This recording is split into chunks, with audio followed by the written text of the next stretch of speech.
And good morning. We are live outside the American Airlines Center here at Victory Park. Victory Park's already shut down. 10,000 people packed inside the AAC. And then, of course, all along the streets, all over Dallas. It's going to be a beautiful parade day. A little hot, but so far, so good. Welcome to all of you. I'm Shelly Slater alongside the one and only Dale Hansen and Pete Delkus. Good morning. There's nothing good about this morning. No, there's nothing good about this morning. You woke up. You woke up. I did. But I mean, I'm telling the truth. I was staying at the L or the R or the Y or something. Yeah. And apparently, it's a very nice hotel, but they don't have like wake-up service over there. So you've been up for 20 minutes, huh? But it's amazing. As you said, there's so many young people here. And, I thought the city was trying to keep people out of Victory Plaza during the night. That didn't work either. No. I mean, there were several dozen people here in the middle of the night. Were you out in pre-celebration hours? No. Pre-celebration. But at my age, Pete, I tend to wake up in the middle of the night a lot, so I was able to check out the window. I did too. I actually stayed with a friend. But you wake up for different reasons. Yes. Which incident is also the only reason I'm here this morning. And so there is one advantage to being incredibly old. So, okay, get this. Jamie Foxx, we weren't sure if he was going to come, but guess what, y'all? He is here, and Joe is live with him right now. Let's get to Trahan. Joe. Yeah, thanks so much. We've got confirmation. We're here at the convention center waiting for the Maverick players to get here.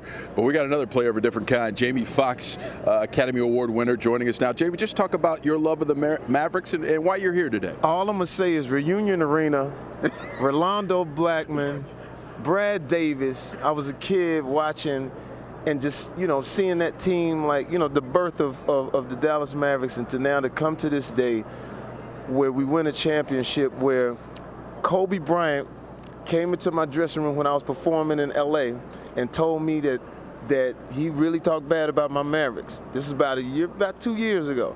And we made a bet. I said, if we beat y'all on Christmas, you got to take me shopping. And now we got a ring, and we swept them. So shout out to you, Kobe. Don't hide from me. As a matter of fact, I think all your numbers changed after we got that championship. So I'm gonna track you down. But I'm gonna tell you right now, I would text and talk to Mark Cuban all the time. And a lot of times he'd be disappointed, because we get close and we go finally things happen for us. Shout out to Jason Terry, shout out to Jason Kidd, and most of all Dirk Nowitzki, who just hung in there, man, for all this time, put the team on his back and did what he needed to do. And give props to Dallas Mavericks. I mean, a lot of people are saying that certain people didn't play so well. But the Dallas Mavericks played fantastic, man. They shut everybody down. If you look at it, they swept the world champion Lakers. They held Durant in check. They held and the Miami Heat team, which is, talent abound, they held them in check and really done it the right way. So I'm excited to be here. Born in Dallas, raised in Terrell, Texas. Shout out to Terrell. This is a great time for everyone. Man, I feel like we just won. It's amazing. I might cry. You're pretty good at this talking stuff, Jamie, by the way. Man, you might have a carear in that. You might want to think about that. Jamie. All I can tell you is that I'm excited to be here, man. This is what it's all about. Everybody's excited, so I'm just honored. And shout out to Mark Cuban, because I say this all the time, that front offices win championships. Mark Cuban came and spent the money the right way. He made it attractive to come to Dallas. He did so much for the city and so much for the team. And I know Mark getting ready to get it in. I already texted him and everything like that. So we got to watch out for him, because he's gonna be going a little, might go a little. So we might have to gather a little bail money for him, because he might get crazy. But that's all good. We're here for you, Mark. All right, thanks so much. This is Jamie Foxx, lifelong Dallas Mavericks fan. He will be celebrating just like all of you at home. Back to you guys at Victory. I think that's all for us, and we've just missed the parade. Joe only had to ask one question. That's what I love about Jamie Foxx. I love those kind of interviews. And he's right about Cuban partying. Well, it's great, though, that Jamie Foxx will bail him out later on if that's the case. Well, if he buys another $90,000 bit of champagne and a $20,000 tip, it could be a fascinating evening. The man does spend his money. He does. Well, he has billions, right? He does. Okay, so we're here. We're going to be at Victory Park throughout the whole day, but of course the parade route right next to our WFAA studios, Young Street. We have John, Ron, and Cynthia. Hi, guys. Hey, how's it going? Let me tell you, all day long, all morning, all night. I left last night, by the way, 10:45. There were already people along the route. They told people don't show up, do not camp out, things like that. Well, no one needs to speculate no more about what time folks arrived at Victory Plaza, because we were there at 3:30, 3:45 this morning, and they were there. They were there in force during our show, Daybreak. We had to sort of quiet them a bit so we could get through our show, but they were all coming together with a great deal of fanfare, and as you can see, it has spread all across the city right here to the corner of Young Street and Houston, and this is the direction this parade will take and this route, and it will kick off in just about 20 minutes. And you just got to love your Dallas Mavericks fans. They come in all shapes and sizes. In fact, we got the Oak Cliff Bible Fellowship Church behind me. I promised them I'd give them a shout out, and they are saying amen. They're singing amen and can I get a witness and hallelujah all at once. But we are having a great time here. And John, you've been here to see some very exciting times in Dallas from the anchor set. And you were telling us earlier how really there have only been, really since you've been here over the course of 25, 26 years, just 5 times we've had an event of this significance. Yeah, where you really get everybody together, that sort of thing. There really have been, you could probably count them on both hands, events where the entire city comes together as one body, people gathering for a really positive thing. This is clearly one of them, and I have the suspicion that we're going to see probably the best parade today that we've seen in quite some time. And you know what I think is great about this is it clearly has brought people together in so many different ways from all over North Texas. Whether you're a sports fan or not, you're feeling the pride, the sense of pride and community, and that's really what this is about. To give you some idea of what it is we're talking about, the whole route that we're going to be taking today, first from HD Chopper right overhead, we're going to show you the ideas. It stretches, the route does more than 1.5 miles through downtown Dallas. It's going to start at the Convention Center, of course, and it'll be off of Young and Griffin. And then the parade goes west on Young. It'll go past our studios here at WFAA. Then it's north on Houston Street. It'll be under Woodall Rogers Freeway. Then, of course, west on Continental, and then north on Victory to end just outside the American Airlines Center. So a lot of folks, as you can see by our pictures, coming live from HD Chop Rate. These people have been gathered for quite some time. This morning, you folks had a little bit of a difficulty trying to talk over Let me tell you, they were going nuts behind us. But you know what? We made it happen. They're excited, John. They are excited. So let them have their fun. And I think part of why this is coming together so well is the media as a whole, using social media and us as well, really reached out to people, let them know what the traffic situation was going to be, what the parking situation was going to be.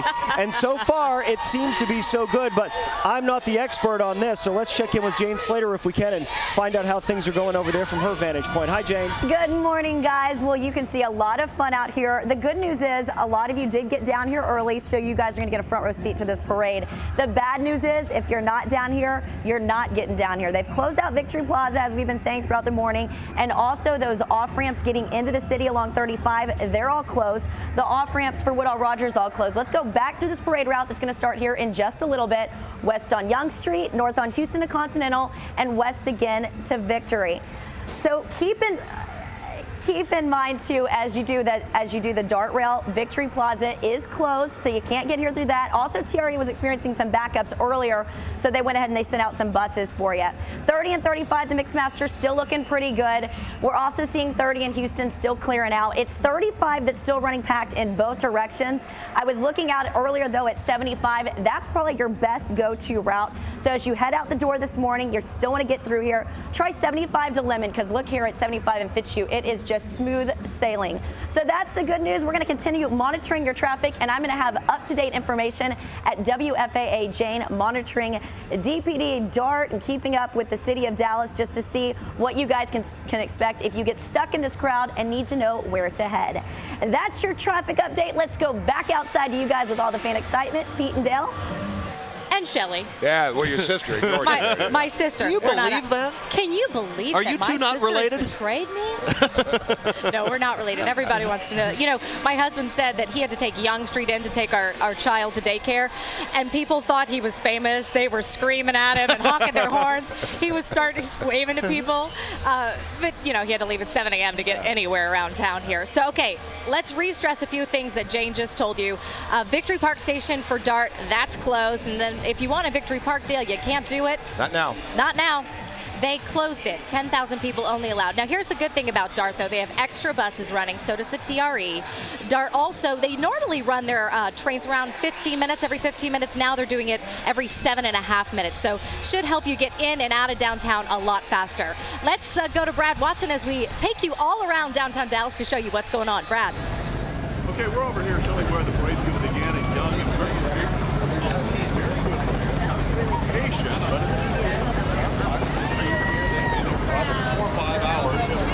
But the heat's starting taking effect right over there where there's a pocket of Dallas police officers in the VFR. Person just passed out. Dallas police are having having some crowd control issues. I'm here at Victory and Olive. Let me show you what's going on here. They are actually having to bring in more barricades. They were not expecting some of the crowds along this route as they're having to bring in more and more barricades, more officers. Dallas SWAT here. Also the helicopter in the air getting a bird's eye view of what is happening. They're having to move officers and deploy them to other areas. I mean, they were expecting large crowds, but larger crowds than normal when they were actually expecting here at the end of the parade route. Now to find out what's happening at Victory Plaza, we're going to Janet St. James. Victory Plaza is filled to capacity. Many of these people have been here since before 5 this morning. What's interesting is they're here just to be close to where the Dallas Mavericks play, because they're not even going to be able to see the parade from this vantage point except for on those jumbo screens. They're just fine with that. Many of them may be heading inside after this to join the post-parade party, which is where we find Sean Gables right now. Janet, I am inside the American Airlines Center for an invitation-only event. So far, a few thousand fans have started to trickle in. We're all going to watch the parade live in air conditioning on the big screen TVs you see behind me. We're also going to hear the players when the parade is over. They're going to talk. It's a lot happening out here, but it's a lot cooler in here, Joe, than it is outside where you are.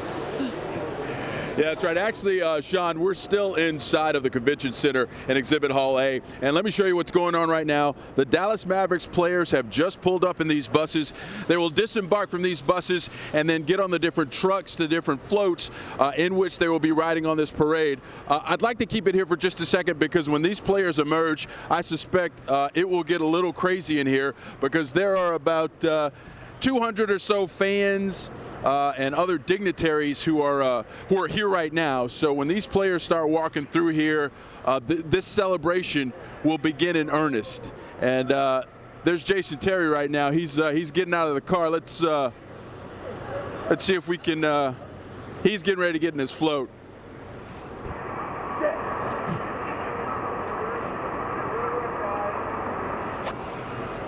There's a look at Jason Terry.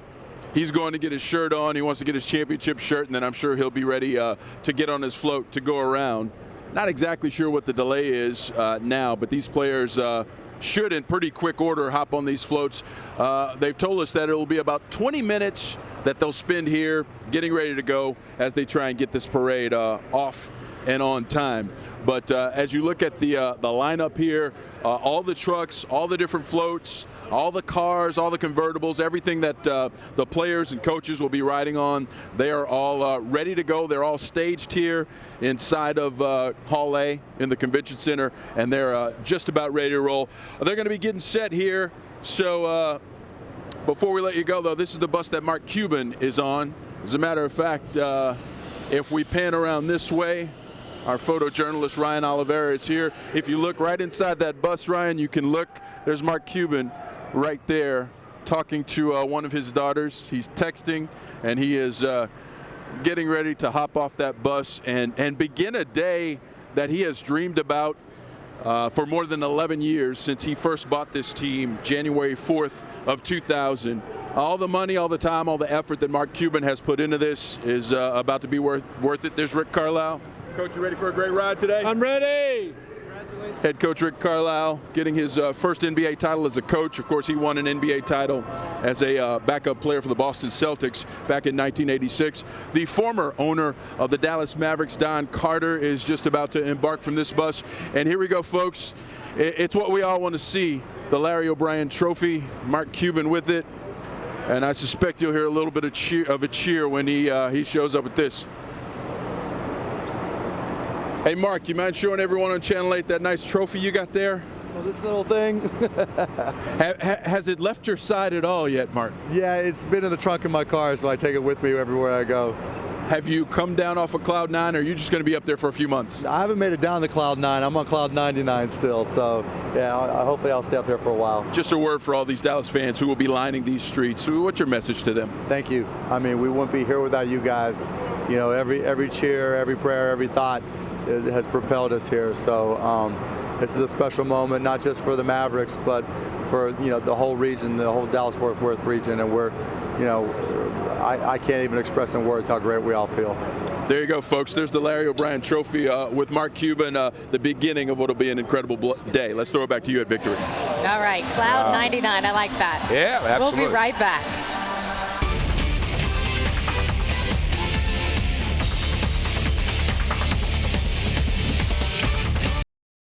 Live pictures come to you from HD Chopper right here. A great crowd that is starting to gather. Actually, we say starting. The fact of the matter is they started last night. Overnight. 10:40, but thousands of people. We're, of course, here at Young and Record Street at our studios. Lots of folks here with us as well. Oh, and they are such a jubilant crowd, aren't they, John? And I can tell you, even the crowds that we saw here overnight as we were doing News 8 Daybreak this morning, for the most part, very well behaved, respectful, and just coming out here to have a nice time today.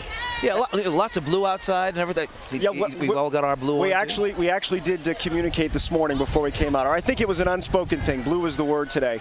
It's really, to me, I think, an amazing event here for a number of reasons. This is putting the national spotlight on Dallas, which has, over the last 20 years, John, you would agree, evolved to a point of being an international city right up there with some of the best in the world. And I think this is only solidifying and reinforcing that this is a destination, and the folks here are really proving that with a world-class basketball team. Yeah, you know what really makes this so special, I think, for a lot of people is the mere fact that we were almost here in 2006. Almost here, but not quite. I understand that Dirk Nowitzki just got off the bus. Joe Trahan's with him. Joe's all over it. Hey, Joe. Yeah, hey, thanks so much. We got Dirk Nowitzki here. He is talking to some of the reporters as he gets ready to go on his float. Dirk, can you just talk about what this day will mean to you? Probably one of the proudest and greatest moments in my life. I mean, this is something special. We already saw the thousands of fans on the side, so it's going to be an amazing day. And if it hasn't sunk in yet, it definitely will now. As the reality begins to hit you, what are you feeling, and what do you think back upon the run? What hits you most? I still can't believe we pulled it off. You know, with the up and down season we had, with Quran going down, and we still kept plugging and fighting, and to be we're on the top of the world now, so it feels absolutely amazing. How is that view from the top, Dirk? It's great. You know, it's what we all played for 13 years. I waited for this moment. We came so close in 06 and came a little short. So this is amazing, and we're all going to enjoy it. All right, thanks so much. That's Dirk Nowitzki. Well, the games are over, but let the celebration begin. Back to you. All right, Dale, is he really as nice as he appears? Yes, I think he is. He absolutely is. Everybody I talked to said he is that humble, he is that nice, and he's one of the legitimate superstars, obviously, that Dallas-Fort Worth sports has ever seen. Wonderful. Okay, y'all are wearing your Tommy Bahama shirts. We're sleeveless because it's hot out here. It is hot. Pete, what are we expecting today? Well, I mean, temperatures right now are in the lower 80s, so it's 82 here at Victory Park. We're going to, about the time the parade starts here in just a couple minutes, probably be about 83, 84, but heat index above 90. So, and by the time it ends, the air temperature is going to be above 90, heat index about 95. So you hope everybody's staying hydrated the correct way. Yeah, well, I was beginning to wonder why we did bring you here. Now well, I know. I'm wondering the same thing. He wishes he was at That's home my in bed. contribution. But I woke up earlier than you did this morning. Well, yes, you did. Yes, you did. Hey, let's get to Janet St. James to talk about heat and the fact that they're not supplying water out here, Janet. Well, Victory Plaza is still mostly in the shade, which is good because when sun hits this thing, it's going to be like an oven out here with 3,000 to 5,000 people inside. But we've heard that people on the streets have not fared so well already. We know that there have been at least 4 people treated for heat exhaustion and or dehydration. I think several more people at the medical station just below us at Victory Park. We know that Victory Plaza is surrounded by at least 6 ambulances at this point. They're on standby. And walking around the crowds out here, we know that people have not brought enough water. We know that they're selling it out here in some spots, but we really hope that people are doing the right thing, staying in the shade as much as they can, and drinking as much water as they can. Back to you guys. All right, more on Championship 2011 right after this.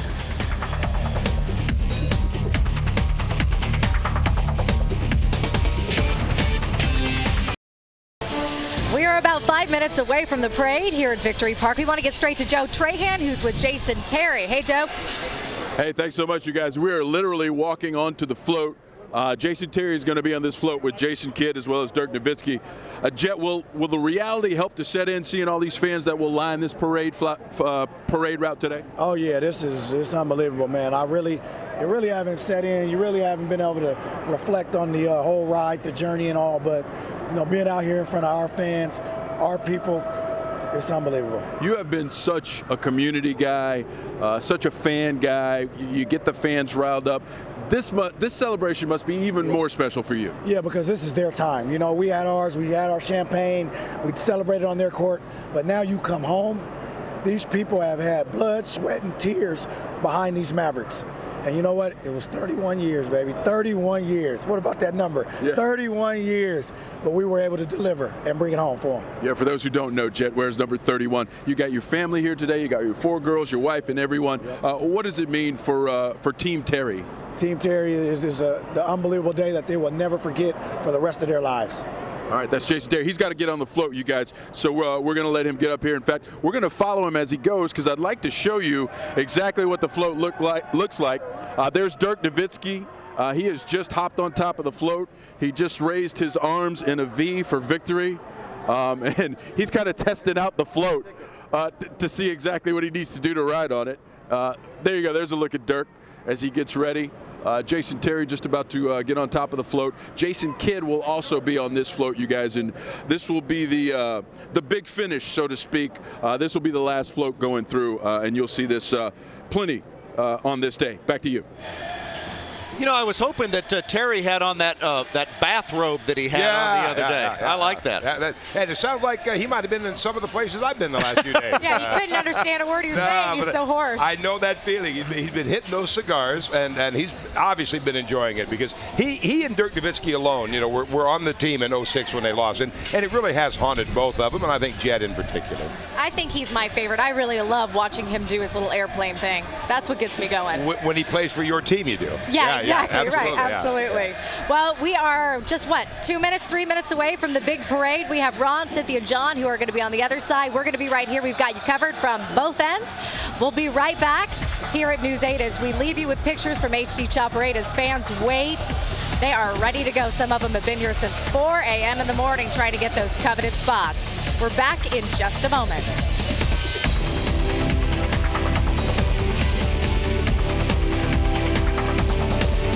Well, the Dallas Mavs are about to take a victory lap, celebrating a very historic season. Live pictures now from HD Chopper 8. As you can see, the streets are lined. A lot of blue out there. A lot of kids, a lot of creative folks, too. Face painting, hair dyed, all sorts of crazy wackadoo things. But that's making it a lot of fun because Mavs fans are hardcore, aren't they? Crazy wackadoo. Crazy wackadoo. That's my new word of the day. I love the crazy wackadoo. You know, you said something this week that I really liked in your Unplugged, that this team won the American way, like a team. Yeah, they really did. That's been the constant theme. You know, Miami had their superstars, and they still, I think they're going to win some championships along the way. But every time they needed somebody else to step up, they were able to call back on that team aspect of it. They didn't care who shot the basketball. They just wanted it to go in. And I think it was a win for the American way. A win for the American way, and unfortunately, there's a lot of American heat out here. We do have a lot of American heat. Temperatures right now are in the low 80s. I mean, it's going to continue to go up over the next couple of hours. So heat index above 90 degrees by the time this thing ends. It's going to be hot. Hopefully folks are staying hydrated. You certainly want to have a good time, and you can see some umbrellas are out there. A lot of people drinking a lot of bottled water, some cold water, and it's a good idea today because Victory Park right now, 10,000 people are here and hundreds of thousands of people, Dale, on the parade route. Yeah, it's a huge route. I mean, it's very similar, maybe even larger, you know, than the Cowboys parades in the early 90s.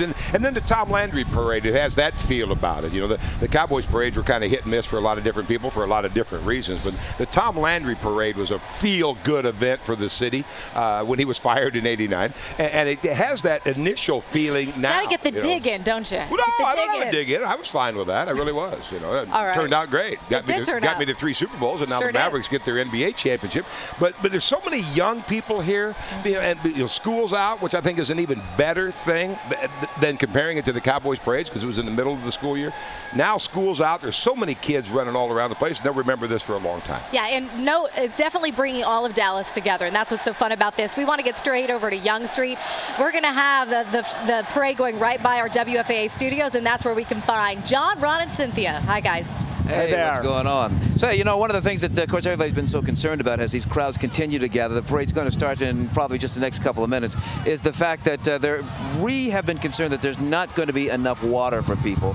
Already hearing some problems about people getting overcome in terms of heat exhaustion. Yeah, DFR is handling some of those cases of heat exhaustion, which they had anticipated to a certain point. But, of course, if these crowds are larger than they anticipated, and if people are out in the open sun longer than maybe they had expected, we're going to see more of those. And you're right, the idea of water, perhaps in hindsight, when they look at this whole thing, as we learn from every event like this, maybe there should have been water stations, because it's hard to carry a half a case of water to a public event. But let's talk about these awesome crowds right now. Have a look at this shot from HD Chopper 8 at the thousands of North Texans we see out here. You know, we keep talking about how this is a wonderful event for Dallas, but really a wonderful event for all of North Texas. We have met people here from Red Oak, from Mansfield, from all across the area.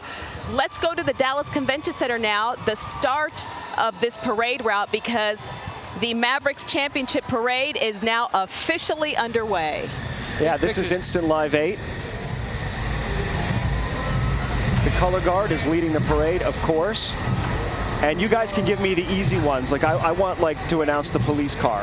I'm the rookie here. I want the obvious. Now, this picture coming is from Instant Live 8 right now. The parade getting started off. Of course, it's going to start at the Convention Center. We'll end at Victory Park. Expecting a lot of fun. There are thousands of people on both sides who are preparing for all this. And this is inside in the staging area where the Mavericks are now standing on top of the different floats that are gathered for the parade itself. We're expecting, I think, something on the order of 35 to 40 floats and cars in the parade itself, which again has just started right now. It'll be coming down in our direction, make that right turn, and then of course head north. And this is a live picture from inside the Dallas Convention Center, where you see several Mavericks players there getting ready to board several of the floats. Like you said, John, there are going to be 40 floats out there. Joe is actually out at the convention center right now, and Joe, yeah, Joe's there for some time to come. And in the meantime, we want to check in with Brad Watson, who's outside at the beginning of the parade route. He's going to bring us up to date on what he's seeing from his end. Hi, Brad. Hi, we're at Young and Griffin, and this is going to be what appears to be the lead Dallas police car as the parade is just beginning to pull out of that staging area. And we should be able to see just down Griffin Street here just shortly the parade as it begins. We've had a really patient and enthusiastic crowd out here. They're about 6 or 7 deep. They've been out here since 5:30 or so. And if you take a look across the way, hey, one of the best vantage points, look at that parking garage. Nearly fully lined with people who have a good view right there from the parking garage. It has been warm out here. We've had one case where DFR, which has paramedics on bicycles out here, DFR had to come over and take care of a man just across the way over there who passed out, just didn't have enough food in his stomach, didn't have enough water, and went down, but they took care of him, and I believe he popped back up, and he's still over there. But heat is a factor out here since sun's been up since we got out here about 7 o'clock or so, and people have been out here waiting patiently, and they've been pretty quiet. But I know when the buses went by with the players to go from AAC down here to the staging area, lots of noise. So when this thing gets started, you may not be able to hear me very well, but our photojournalist Tom Loves will be right here with this great vantage point for the parade once it gets started here in just a few minutes. Back to you. All right, thanks a lot. Brad. Thanks, Brad Watson. So, you know, let's give people an idea of what you're going to see in terms of some of the cameras that we have staged. Brad Watson really is in the staging area. So he is in the area just before you get out of Convention Center and all this starts. So Brad Watson and Joe Tran, they've been in that staging area. Brad, I should say, is actually at the starting point, so he's right at Young and Griffin. They'll come past us here at our WFAA studios, then make that right turn and go up. For those of you who've been downtown, the fancy building called The House, it's a very nice condominium. Got a camera that's there at Houston and Continental. And then, of course, they'll go up to Victory Park, where we've got a number of crews that are standing by for everybody. And that's where the Mavs will enter inside the arena. And as we know, season ticket holders are going to be on various levels there, able to take part in the celebration from the inside, while some 10,000 outside in Victory Plaza are able to watch that on the big screens. You gotta love your Mavs fans. Have a look at this vantage point right now of the masses out here this morning. of people waiting to see their Dallas Mavericks. In fact, that's at the corner of Continental and Houston Street. And we heard Dirk earlier telling our Joe Trahan that this is one of the proudest moments of his life. Back here at the convention center in this live shot, you could see all of the cars getting ready to come on down Young Street, where fans are eagerly waiting to see their Dallas Mavericks. I regret that I didn't research who the main manufacturer of blue body paint was, because I would have invested in that this year. We have had people for weeks coming out head to toe in blue body paint, and it's continuing here today as you see people. They're still screaming "Go Mavs," and it's sort of like the Mavs already went. It's all good. Yeah, it is. Hey, Janet St. James, of course, in the Victory Park area. She joins us now. A little bit more information. Janet? Well, we're on the corner of Houston and Olive, and we're looking into one of the medical stations that have been set up. They've treated about a dozen people here already. 3 people are currently in there. 1 person is being treated for an asthma-related problem. There's dehydration. Somebody was getting a saline drip. They've been so badly dehydrated. The situation is becoming more and more serious out here as the sun starts to beat down on these city streets. So we really want folks to be careful. We've heard that there have been at least 4 ambulance calls to other medical stations. So situation is growing a little bit more serious health-wise out here. There are, we're told, 3 medical stations that have in fact been set up all along the parade route. 1 at the beginning, 1 at the end, of course, 1 in the middle. So there are those available. There are also, I believe, something like 8 mobile units that are traveling around that'll try to help people. But again, people are standing by. They're waiting for the Mavericks to come out. And Cynthia, as you were just saying, just a short time ago, this parade got underway with the Mavericks all prepared and on their way to us. And it was so nice to hear them talk about how this accomplishment means so much to them. I mean, when you think about September 27th, that short a time ago, really the Mavericks were just an afterthought. And now look at how far we've come in such a short period of time. All of the fans there lining the streets at Victory Park, all excited about their Dallas Mavericks.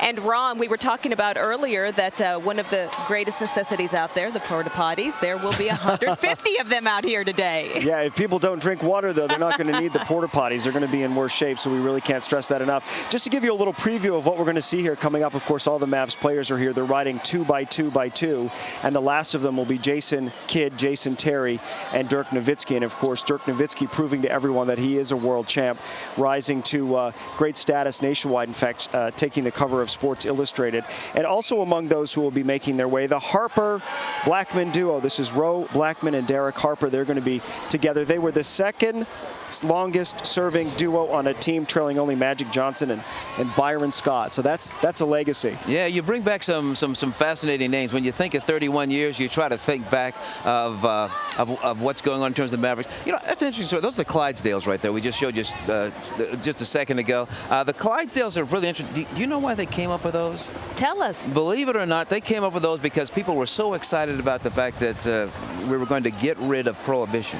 So along came the Clydesdales. So along came a brand new image for the Clydesdale. And Anheuser-Busch, of course, lays claim to the Clydesdales, and they keep at least one team of Clydesdales at their home in St. Louis, Missouri. And having lived in St. Louis, I know that's an attraction there, and they take great pride in the Clydesdales and how they care for them. By the way, the Clydesdales will be with Mavs legend Rolando Blackman when we see them come down here in a short while.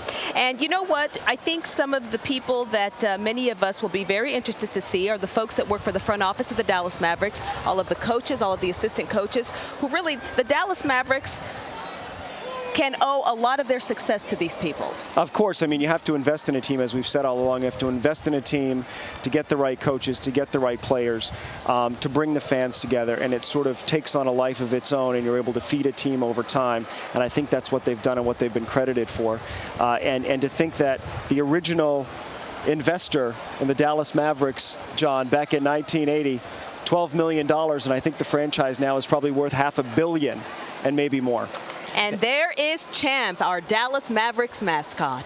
Yeah, these are the first units that we're going to be seeing this morning coming through. Champ having a good time. All the fans, of course, cheering for him as the Mavericks come out and come down this in our direction, the west direction, as this parade gets underway. We'll see Champ.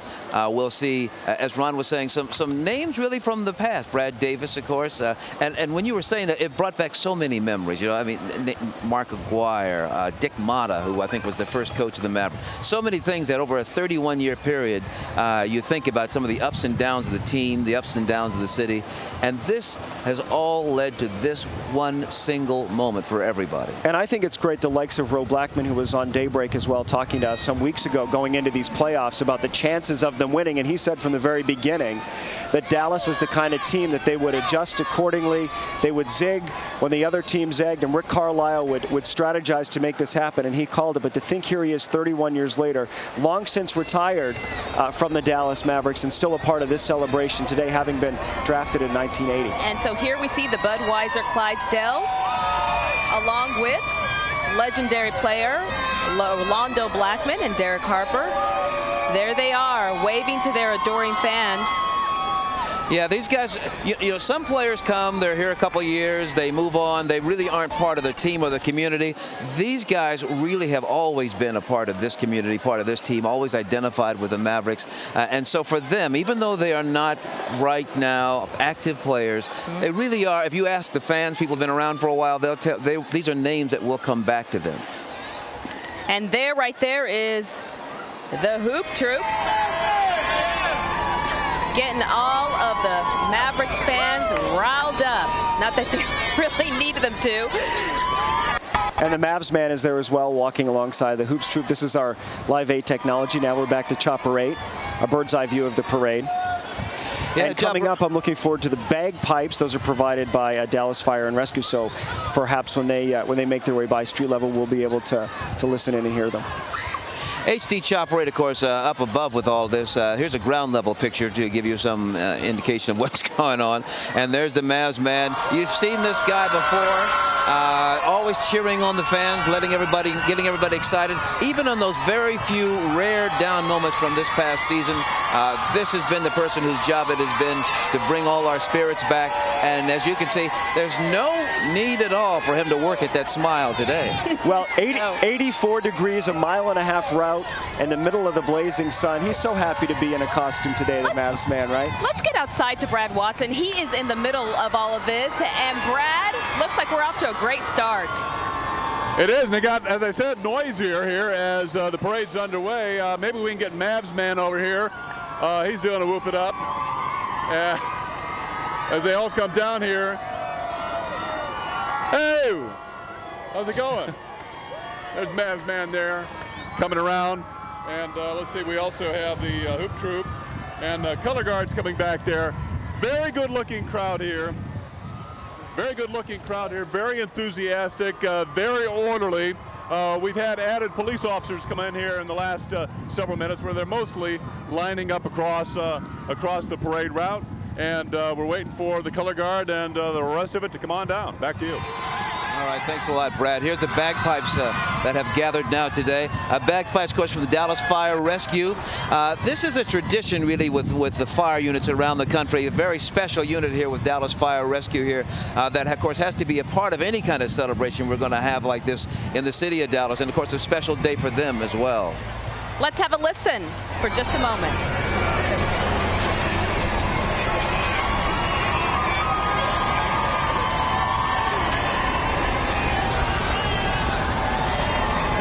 A little tough to hear from them right now because of the helicopter overhead, all the people cheering.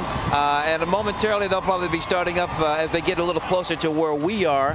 This again is the parade's just gotten started just a few minutes ago. That started right at the convention center. They'll be coming down toward us here at Young and Record Street. But the crowds were here all the way from our location to the west, wrapping up to the north. And it's a good looking crowd, John, because we saw all of the people start to congregate at Victory Park early this morning. Already dozens and dozens were there at 3:30, Ron, when you and I got here. But as we made our way back here to Young Street, the crowds are just as strong and just as excited. That's Don Carter. He is the guy who created this team. You can't say he brought them, really. The history of the Dallas Mavericks is such that we used to have a team here called the Chaparrals a long time ago. Chaparrals ended up becoming the San Antonio Spurs, so they're long gone. Now he spends, I think Ron said this earlier, he spent $12 million along with a guy named Norm Sanju. They created the Mavericks that we now have, and Don Carter is the one who had this at $12 million. He sold it for $125 million. I 16 years later, that's a good return on your investment. That's a nice return on investment. I can hear the bagpipes. Love that sound. And there you are looking at Don Carter, of course, the founder of the Dallas Mavericks, born into a poor family in Arkansas back in 1933. And I thought it was a great tribute to him to allow him, as Mark Cuban did, to accept that trophy at the ceremonies following this NBA title win. It was really a moment to remember. Let's take a listen to what Don Carter told us earlier. My wife was out there shaking a while ago and about to have a heart attack, I think. And, you know, this all started out as my trying to give a gift to her 31 years ago. And Mark came through and this team came through and gave her that gift tonight. Long time waiting. A long time waiting. But, you know, when you wait this long for something, you really appreciate it and know what it's worth to get it. That's Don Carter talking about why he decided that he wanted to purchase and recreate the Dallas Mavericks. Hey, that's quite a gift. I was going to say, doesn't it make you feel a little insignificant when when it comes time to buy your wife a gift? You're like, well, I can't get you a basketball team, but I can take you to dinner. You know, the really nice thing, too, about Don Carter, a lot of people have forgotten this. We've had owners, not just of many sports franchises, who people have questioned why they do what they do. I don't think that question was ever raised with Don Carter. Just a man of pure integrity, always wanted to have this team win and win in a certain way. Well, and it would seem Mark Cuban as well has proven that's exactly why he got involved in 2000 when he purchased the team. These pictures, ground level, that was and here's the Clydesdales once again with, of course, our Maverick legends on board waving to the crowd, and people are recognizing them as they come by. Well, people drink a lot of Budweiser, John. That's what it's really all about. And just have a listen to this crowd. They are going wild for the Clydesdales here as they stroll down Young Street. I would... Uh-oh, we've had a problem, John. Don't worry, it's good luck, Ron. I'm afraid a bird just well, you know what? I think we had a bird that flew in from Miami and decided to make. Well, I don't know why it took it out on me. I didn't do anything to Miami. Well, what can we say? The parade continues here, and they have now passed it. They're making that right turn now. So they've gone west, and they're making that right turn to now head north as they head up toward Victory Park. That is a picture of Don Carter and his family. Again, this is the founder of the Dallas Mavericks. You really can't talk about this team without talking about him. And I'll tell you what, John, he actually put some tears in my eye after Game 6, and we took it. We won that game when Mark Cuban did the generous gesture and let him hold that trophy first. He got all teary-eyed and emotional, and ooh, I lost it. That was a class act to do that. There's the there, of course, is the flag we all love to see, and being waved in a way that we all love to see it being waved. And there is, once again, the hoop troop, getting everybody all riled up here. Yeah, we're catching the parade, of course, at different points. The hoop troop isn't just circling us here. They're actually moving along the route. If you're just joining us, this parade has been going on now for just a short time. It's headed now right down, going west. It's starting just now to make that right turn. The right turn to head, of course, up to Victory Park. The fans behind us are starting to get louder because they're starting to see their favorite Dallas Mavericks come by. Now, the players themselves, they're going to be in the back end of this 40-some-odd series of floats and automobiles. So they haven't even seen the active players yet. Not yet. They actually saw them when they were in the buses coming through, and they went wild, but they have not seen them one-on-one yet, but that'll certainly be coming up shortly. Well, Joe Trahan is continuing to follow this parade along the route, and we want to go to him now to see where he is and what's up there. Hi, Joe. Joe, are you with us? Well, Joe, he's having such a, he's on the parade route, so it does not surprise me that he cannot hear us. I just hope Joe didn't pass out. Oh, yeah.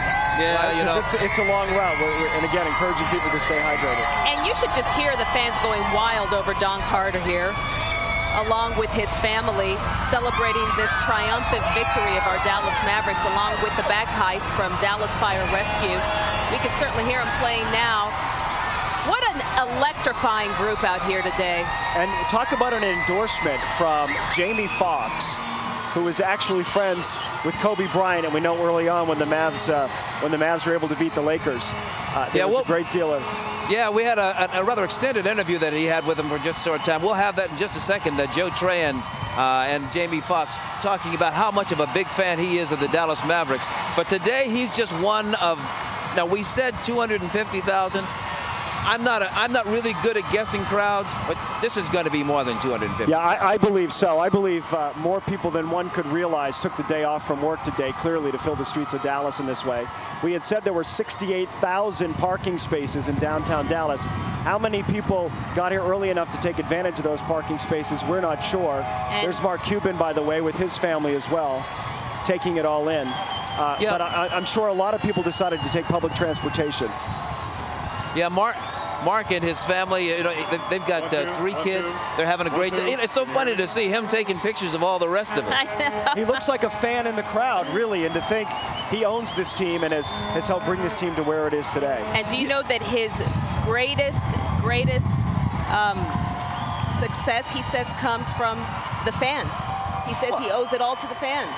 Well, it really does. There certainly is somewhat of a contrast in terms of ownership between Don Carter and also Mark Cuban.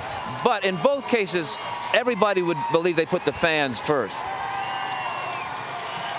The pictures continue as our parade comes around behind us. Lots of people gathering, and you can see people who have been on these, and we should say most of these people that you're going to see this morning are going to be in vehicles. Some of them are going to be on floats, but all of them moving. But most of them have been waving, having a great time, and some these folks I think are members of the Mavericks staff. And also our Dallas City Council members amongst them. We spoke with Deputy Mayor Pauline Medrano earlier this morning, and she was just so excited about putting Dallas front and center today. It's become a government holiday of sorts, at least a local government holiday, and the federal courts buildings as well closed down. People were told if you had a court hearing or proceeding or had to be in court, it wasn't going to happen today, and the city council taking the day off as well. And there they are in the middle of the parade, taking it all in, taking in all this Mavs pride, as are some 300,000 people likely on the streets of Dallas today. We're going to take a short break right now as the Mavericks victory parade through downtown Dallas continues. We'll be right back.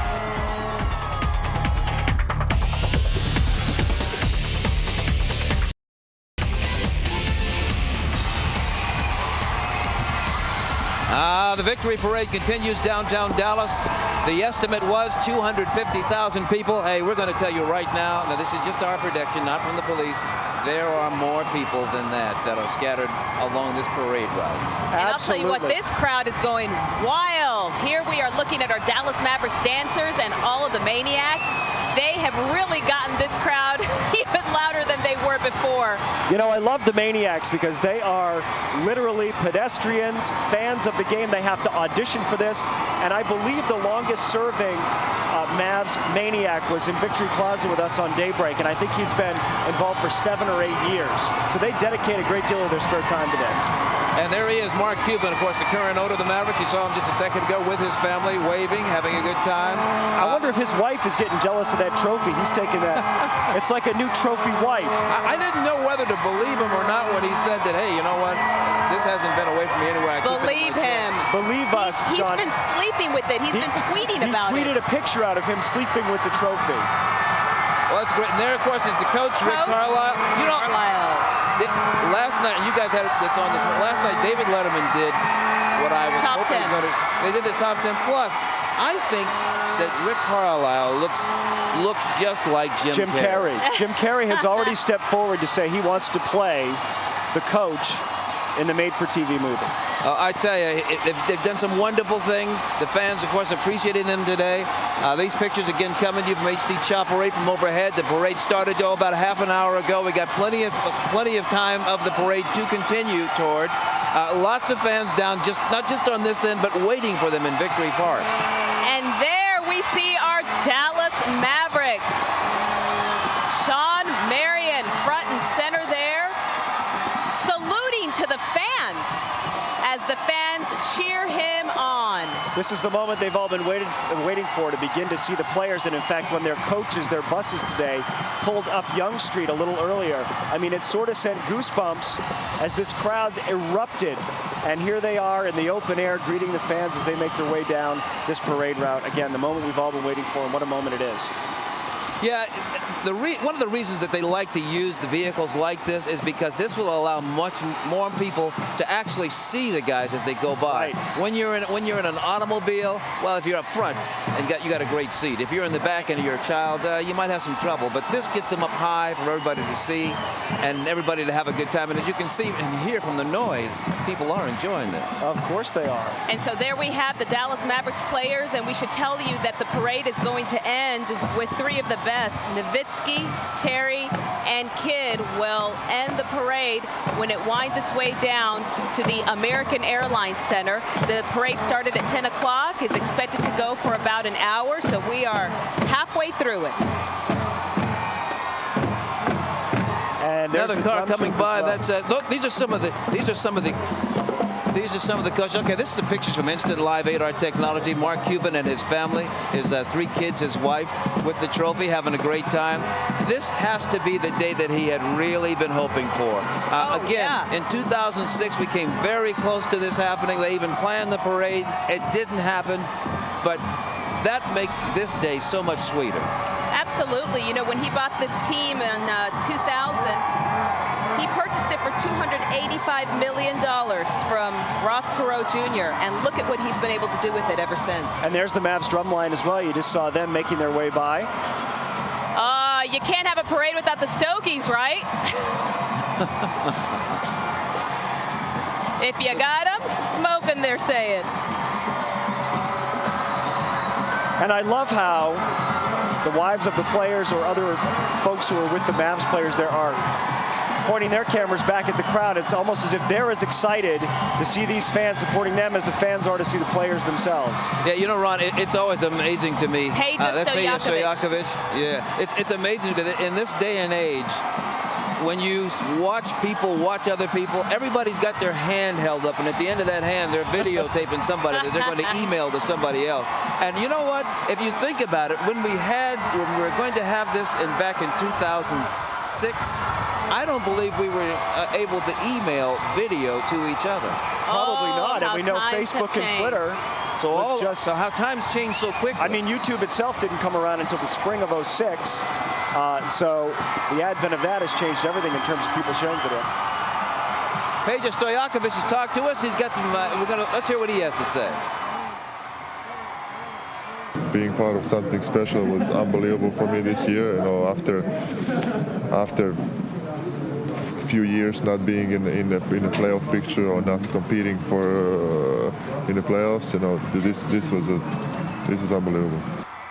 It is unbelievable. And there you have it. You see Dirk Nowitzki, and he is in the middle of that float right there. Got some more of the Mavericks with him.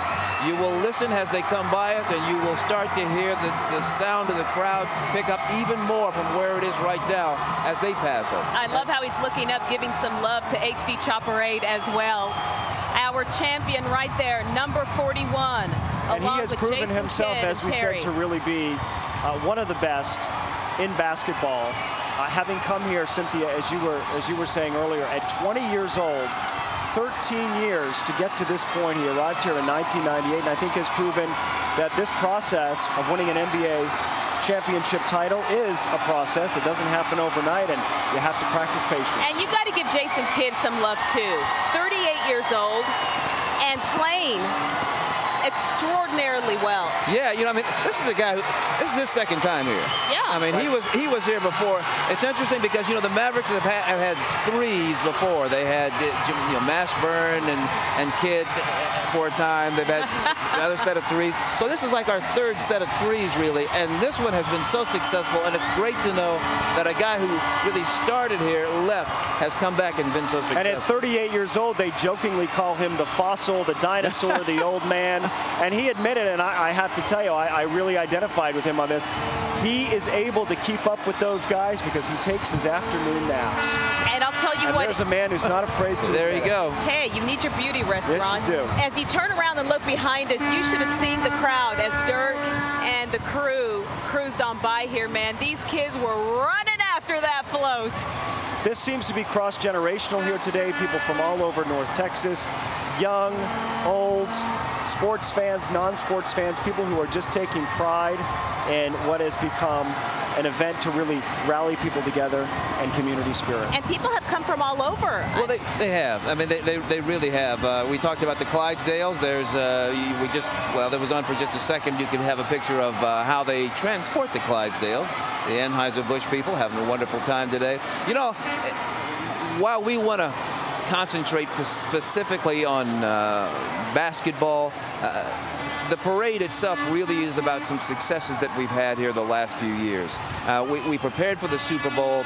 Everything was perfect. The weather didn't work out. Right. We prepared for the NBA All-Star game a little while ago. The weather didn't work out. This is the wonderful thing that's happened on a perfect day. The weather has decided that it's going to become a Dallas Mavericks fan as well. And there we see the Clydesdales. And we want to head over to Woodall Rogers now to find out what the scene is like over there along the parade route. Let's check in. Yeah, there's the Clydesdales. They're right at.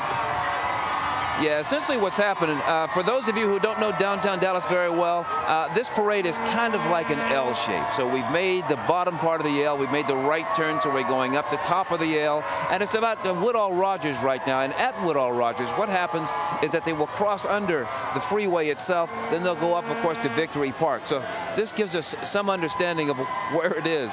JJ Barea right there, a sign for JJ Barea. And we have Joe Trahan. He's still walking the parade route. He is still with us. He's out there, and he's on the phone now. And, Joe, what can you tell us? Well, hopefully you guys can hear me. I can just barely hear you. We're walking along the parade route right now. We just passed in front of the Red Courthouse, and Mark Cuban is here with the Larry O'Brien Trophy. There are chants of Cuban, Cuban, Cuban. Other chants, Mark, you're the man, Mark, you're the man. I'm going to let Mark talk to you real quick. Hold on. Hey, John, how are you? Hey, we're doing great. Mark, can you hear me okay? It's so hard to hear you guys. He couldn't hear it all, but I guarantee you this, holding that trophy the way he is, that smile that is plastered on his face, he's having the absolute ride of his life. He's shaking his head right now. Yeah, that's exactly what it is. He also made a personal comment to me that I was getting a nice workout. And I said, yeah, Mark, I probably need it. Back to you. Poor Joe. We are making him walk the entire parade route, which is almost 2 miles. That's right. That picture now is looking on the south end of the parade. It was started up on the north end. It's going back now down toward the south and zooming in right now to the float that has, I believe that is the float that has Dirk Nowitzki on it, of course, Jason Kidd and Jet. And that is right now heading into the Dealey Plaza area. Lots of people who still have not seen them, who are up at the Victory Park section, who are just to the south of Woodall Rogers. So lots of parades still to come. And you are watching our Mavericks Championship Parade on this Thursday morning. Our coverage continues on the other side of the break.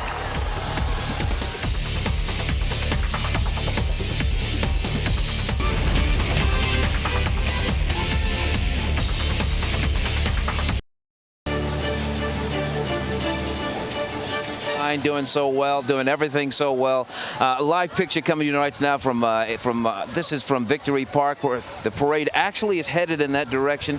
It's started to pass us really at this point. You know, let me tell you a little background about the Mavericks. A lot of people have forgotten too. The first guy that they actually drafted was Kiki Vanderway, and I believe he didn't want to come. Really? Oh yeah, didn't want to. I don't know if he ever did show up. So after that, when he showed up to play here, in 1980, he got booed. Yeah. And this is what he's missing today. Lots of people here.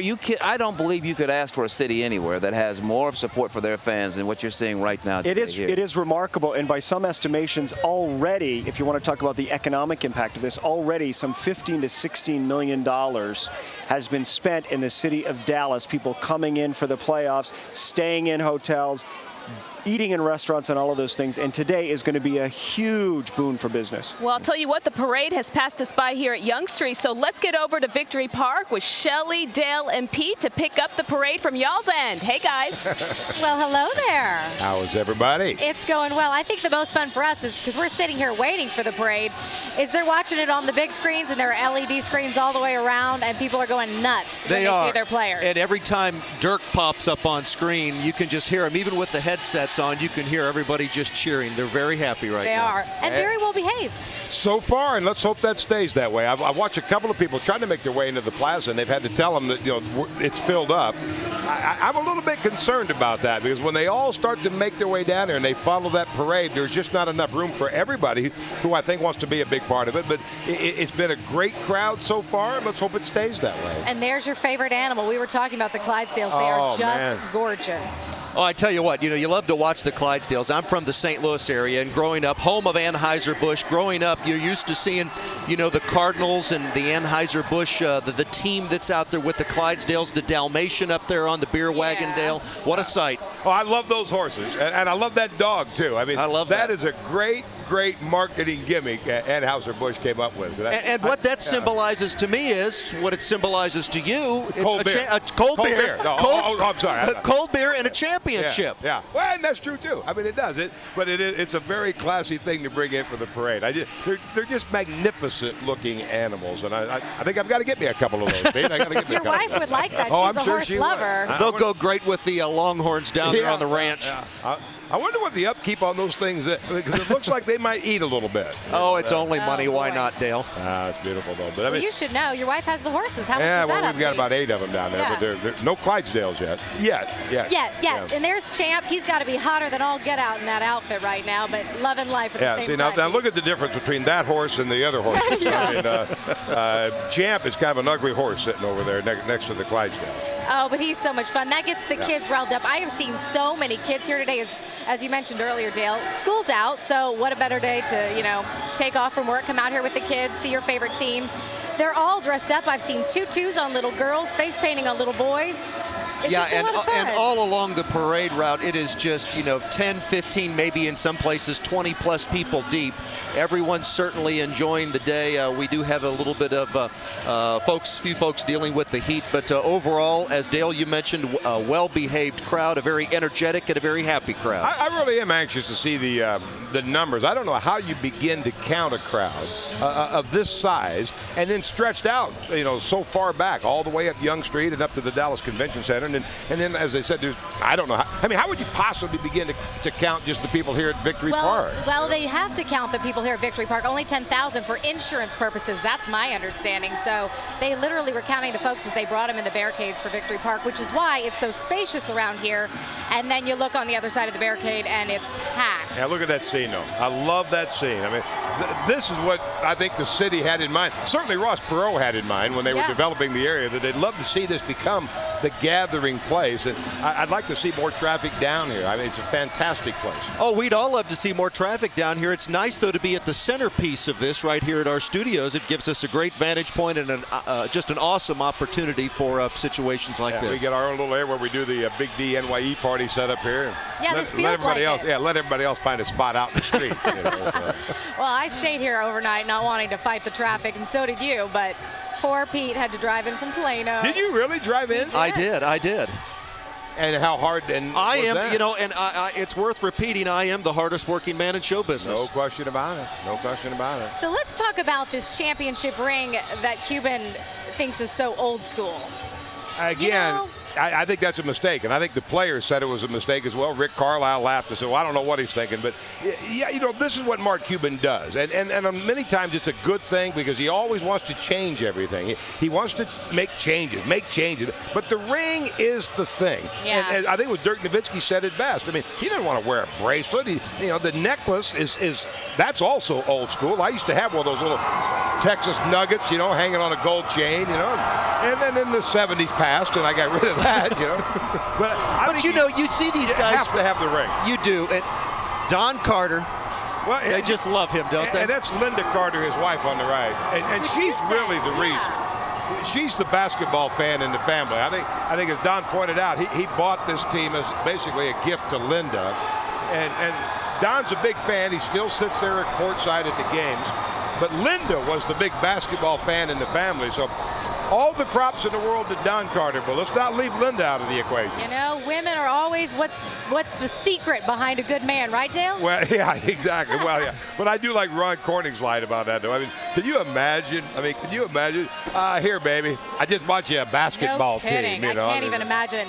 Let's listen to a little sound now from Jason Kidd, kind of talking about the transformation that the Mavs have gone through in the last 31 years. I thought Nelly Jr. summed it up best in the meeting. You know, when you look at Don Carter buying or kind of creating the Mavs, starting the Mavs with a gift to his wife, and then being able to get to the Western Conference against the Lakers and coming up short there, but then going through, I don't know what he used, the word he used, but it was kind of the dog days of, you know, being maybe not the laughing stock of the league, but not winning, you know, 10, 11, 12 games there for a while. And then now, you know, finally winning a championship. I mean, it's just come full circle in the sense of being at the bottom and now finally, you know, reaching that the top of the mountain and being a champion. There's a guy headed to the Hall of Fame, and they were mentioning he was an original first-round draft pick, and there were the 3 J's, and for the life of me, I can't think of the third one. I mean, it was Jason Kidd and Jamal Mashburn, and then, Jim Jackson. That's right. I just thought of it.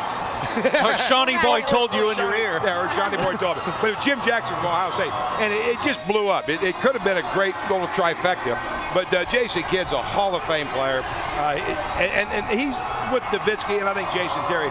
They deserve that championship they finally got, and it's good guys to see it. Well, and you know, you look at all the hard work that they've put in here in Dallas over the years, but you know, we talked earlier, Dale, about the talent that Miami team has, but the heart that this Maverick team has.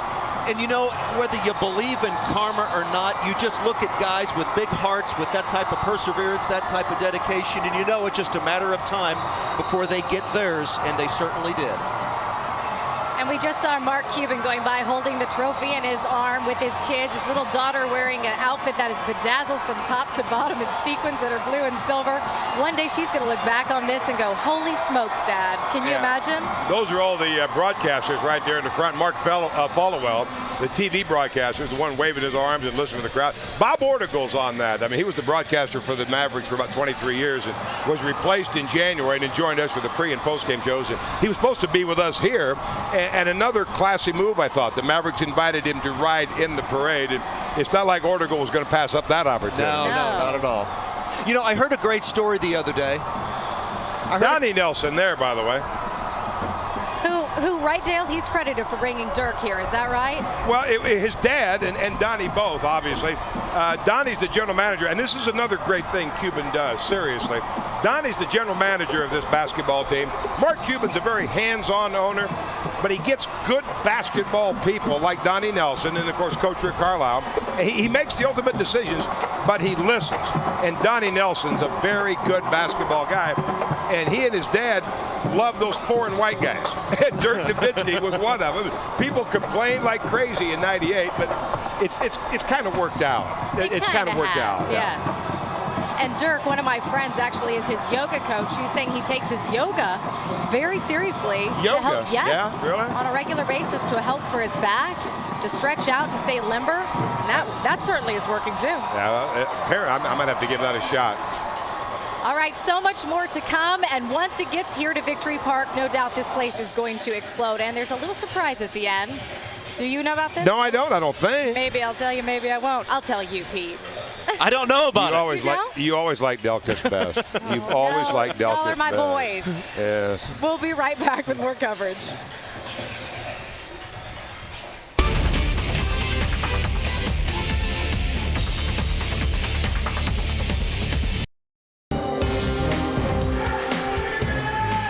Dale's getting the beat. You see this? It's kind of scaring me, actually, watching this. It is Dance Party USA back here. Oh, I tell you what, they're going wait. crazy. They've been going nuts back there, yeah. And rightfully so, as we sit and watch the parade go by. We're about 56 minutes into the parade, and yet here at Victory Park, we have yet to see one float. They're making their way our direction. Well, you know what's great, though, is the surprise that you just told me. I know. It's going to be amazing. I'm excited. I'm looking forward to that. reason to stick around and watch. These folks are going to just go crazy. They are. They absolutely are. It's just fun sitting here with you, Dale, because you are just like the perspective king. It's like opening a history book about a little. sports. Well, I've been around here for a while. I mean, it was my first year when I came to Dallas in 1980, and the Mavericks started that in 1980, that first year. But guys were talking about it. I mean, Kiki Vandeweghe that John mentioned, he was the first draft pick of the Mavericks, and he didn't want to play here. And he was booed every time he showed up, but it was a very rough start. But Dick Motta was a great coach. They built themselves up in a hurry. They started winning a lot of basketball games in the late 80s. Then the 90s was absolutely the lost decade for this team. Made another couple of coaching changes along the way. And then Big Don Nelson comes in, Donnie's dad. And that's when it started to change. And he made the draft pick of Dirk Nowitzki, which, as I said, was severely criticized. And then it just kept right on going. And then when It was criticized? Oh, my goodness. I wasn't here for that. It was one of my favorite stories of all time. Turdima Ussery, the president and CEO of the Dallas Mavericks, he took me to lunch. And there was a little bit of a power struggle going on in the late 90s between Big Don Nelson and Turdima Ussery.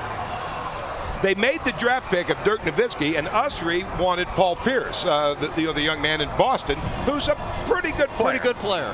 And literally, Turdima takes me to lunch, and he's trying to convince me that I need to start speaking out about the mistake that Don Nelson made to draft Dirk Nowitzki. Little did he know that I think Don Nelson is one of the greatest guys of all time. And at the same time, being the wise sportscaster that I am, I decided I would wait to see how Dirk worked out. Yeah. And that worked out pretty well. One of the few times I did keep my mouth shut, and it worked out well. Yeah, no, absolutely. Look at these people. They're any moment now. The parade is gone. Just the Budweiser trucks, and that's it.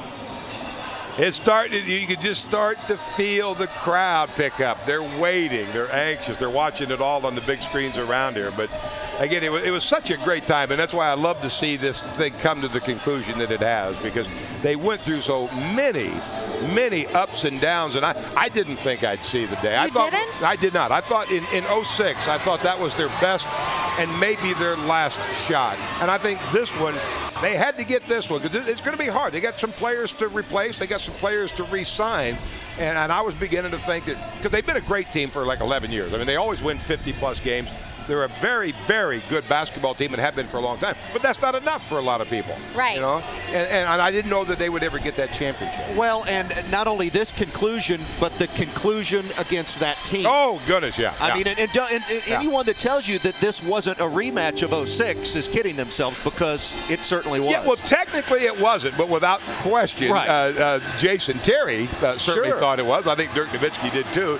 And as uncomfortable as it was watching Miami celebrate on the Mavericks floor in 06, it was every bit as good to watch the Mavericks celebrate on the Miami floor. Little bit of revenge. And especially with Heat fans like that all was just a little more icing on the cake. Yeah.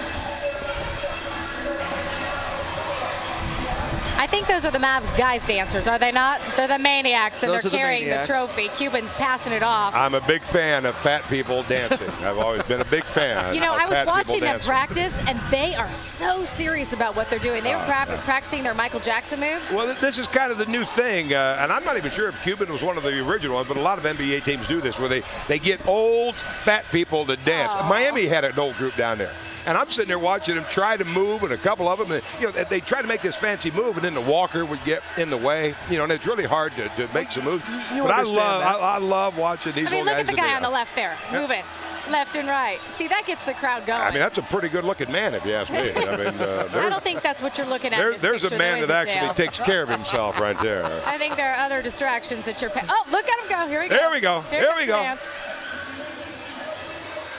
Yeah, see, that's that yoga-type exercise, and that's what you get. That's yoga slapping the rear end? I don't think so. That's what you get. Dale, you go to those yoga classes. I mean, that could be you next season. Well, actually, I think that is me, Pete, now that I look at it. They've always said TV makes you look 10 pounds heavier. In my case, it makes you look like 118 pounds heavier. Oh, please. You talk about Donnie Nelson, senior and junior here. Have you talked to Donnie here in the last day or two, and just kind of gauge? No, have not talked to Donnie. I talked to Big Don before the thing started, and about whether or not this was the best team that the Mavericks ever had. He said it wasn't. And it goes back to what you were talking about earlier, Pete. I think the quality of this team. And Big Don's argument was that it's not the most talented. He thought the 96, 97 teams were. But he said they're playing better as a team. Now, this is before the final started. And then, obviously, when you win it all, I think this now has to be considered the best Mavericks team in their 31 years. Might not be the most talented across the board, but I think Tyson Chandler in particular makes it so. Well, and you like how they put it together against a team as talented as the Miami Heat. Certainly they weren't playing as a team, but you just like how the Mavs just put it all together at the right time. And I actually wonder if Mark Cuban is just waiting to come out with another explosion. I mean, he has turned into, the last couple of weeks, a very classy owner. And that's just not Mark Cuban. I'm sorry. That's not Mark Cuban. I disagree with you there. learned. I totally disagree with you there. I think, he does have a loudmouth personality. Which I like. Which, that grabs people's attention. But I think at the core, I think he's probably a great father, a good husband, and he has a lot of passion, and his passion translates, and it has this year. Well, and I heard a story recently. They were talking about Cuban and why he was keeping his mouth closed so much. And apparently he and Dirk had some type of a conversation during the offseason. He said, Dirk, what's it going to take? What do we need to do as a team to make this happen? And supposedly Dirk said, you need to keep your mouth closed, something to that effect, and that's going to help us gel together as a team. I think that actually happened, and I think it's a big part of it, because in 06, Mark was so outspoken, and I think it's human nature. You can make a very good argument that the referees jobbed him a little bit in that 06 series. But I think it's human nature that when you're seeing and listening to Mark complain all the time, and you got to make this bang-bang call, it's probably going to go the wrong way. And I think they did actually get a few calls in that Miami series. Certainly calls that they wouldn't have gotten 5 years ago. There's and there's Rick Carlisle. I mean, really, did you see the Letterman Top 10 last night? I did not. I missed that. But he really and truly does look like Jim Carrey. It is stunning. Great storyteller, too. I took him to play golf when he first got hired 3 years ago, and he and I played golf with a couple of buddies of mine. Hits the ball a mile. And he sat there and started, because he played with Larry Bird in Boston, and starts telling Larry Bird stories. And as I said then, I don't know if you can coach or not, but you're kind of fun to listen to. And he said it was a very controversial move. A lot of people were big fans of Avery Johnson, and Avery Johnson was fired. They thought even then, Rick Carlisle, okay, fine, been there, done that. He's coached a couple of teams, kind of a retread hire. But I think for a lot of reasons, this turned out to be the right hire. Well, and I listened to Dirk the other night, some of the post-game stuff after Game 6, and of course they were giving so much credit to Rick Carlisle, but I loved it how Dirk mentioned, talking about defense, what impact Avery had on them with their defensive play. Well, Avery, I think, was one of the best. Because Don Nelson didn't play any defense at all. And then Carlisle said, well, we're going to get the defense to step up to championship levels. And I remember looking at him and go, hey, good luck with that. I've been listening to that for like 18 years, and I haven't seen it yet. But I think he's done it. It's not, the all-time shutdown Detroit Pistons defense maybe. Right. But it doesn't have to be with the quality of shooters that the Mavericks have. Their offense is so good, and I think this was kind of Carlisle's philosophy. Just play some defense. And now with Tyson Chandler in particular, they play a very good level of defense, and then their offense is one of the very best. Well, and you look at the difference between the Western Conference and the Eastern Conference, and the finals themselves were more Eastern Conference-ish, if you will, from a defensive standpoint. And boy, it's sure nice to bring that defensive mind of Avery Johnson and then Rick Carlisle into the game, and look at the result once again. It's just a big trifecta, isn't it? Yeah, I think this is that, that's Dirk. We've got Kidd, and is that Jason Terry? I can't quite tell. Jason Terry, the trifecta there. It's interesting, Dale. A lot of people are asking, already thinking about next year. How can we recoup this? No. We have all these free agents. I mean, what do we do? I tell you, Donnie Nelson convinced me of this. I jokingly brought it up to Bob Ortigal in the postgame show. I think it's one of the most unfortunate things about any sport. Yeah. Donnie Nelson said, let's let him enjoy this. They do have some tough decisions to make, but it's irrelevant. And but yeah, they've got to decide if they can sign J.J. Barea, how much they want to spend on him, whether they want to. They have to keep Tyson Chandler, in my opinion. There's a lot of basketball decisions to be made, but I hope they get the opportunity to enjoy and celebrate this one before too many of us in our business start figuring out, wait a minute, can you do it again? What about next year? Yeah, and that's what our society's going to become. We just can't enjoy today. We're always thinking about tomorrow, but you definitely want them to enjoy it this year. There's the man himself. There he is. And you know what's so amazing about him? What you said. He's humble, he's down to earth, and he really appreciates this. Take a listen to what he had to say earlier to us today. Well, I think we've been through a lot here in Dallas. You know, they really took me as one of theirs from day one. Even though I was struggling my first year, you know, when I came in, they gave me a standing ovations every time, and just been through a lot of ups and downs with the fans, and but they always had my back, and so it's yeah, I'm really happy for them, and this one is for them because it's been so long, and yeah, I'm just really happy for them as well. And my bad, that wasn't today. That was actually right after the championship. But look who we have on the set now. We've got Bob here with us. Dale, you see him? Bob Ortigal. How was the parade, sir? I don't know where to start in trying to describe it, except that you're sure a lot prettier than he is. You know? Oh, thank you. We need to clarify this. I resurrect his career by bringing him onto the pre- and post-game shows, and then we wanted him to be in here to kind of carry you and me through this. Yeah, I'm not. And he bails. He bails. Typical Ortigal. He's got about this much loyalty in his. No. We talked last night. Now wait a minute. No, I get a call from the Dallas Mavericks. They said, "We would like to have you on the float tomorrow." And I said, "Are you sure?" And they said, yes, they were. Turdima Usry, the president, called me. I thought that was really neat. It took me about 5 seconds to answer that question. However, when I talked to Dale last night, he said, "I'm really disappointed in you. Had that been me, I would have answered that question in about 1 second. 1 second. I said, if you really did take 5 seconds to think about it, you took 4 seconds too long. All right, give me the description, though, seriously. The crowds, the enthusiasm, it was all good, wasn't it? No, I'm not sure I know how to describe it, except I got here at 7:30 this morning, and I decided that I would go, you know, into the locker room and look around. Brendan Haywood is on the treadmill working out at 7:30 this morning. Say what? Haywood was on the treadmill working out at 7:30 this morning. Honest to goodness, he was working out. Players were just everything's kind of crazy, but I've never seen so many people. Whoever made the estimate of 250,000 people, I think is wrong. You think it's more? By how much? Gosh, I don't know, but 300,000. It's 350, 375. Get it for it. Get before around 425. Sounds like you've done that before. She was asking, and you know him better than any of us, about Dirk Nowitzki. Is he really the guy that so many people think he is? There's no question. The humility, he's going up to people. They want to get the parade started, and Dirk's standing there signing hats and T-shirts and saying hello to people and taking pictures, and it's overwhelming. You got people sitting up on walls. I don't know how they got up top of the walls to sit there. They've been working on it since 4 a.m. I stayed downtown last night. I got up about 4:30. I looked out the window at 5 o'clock.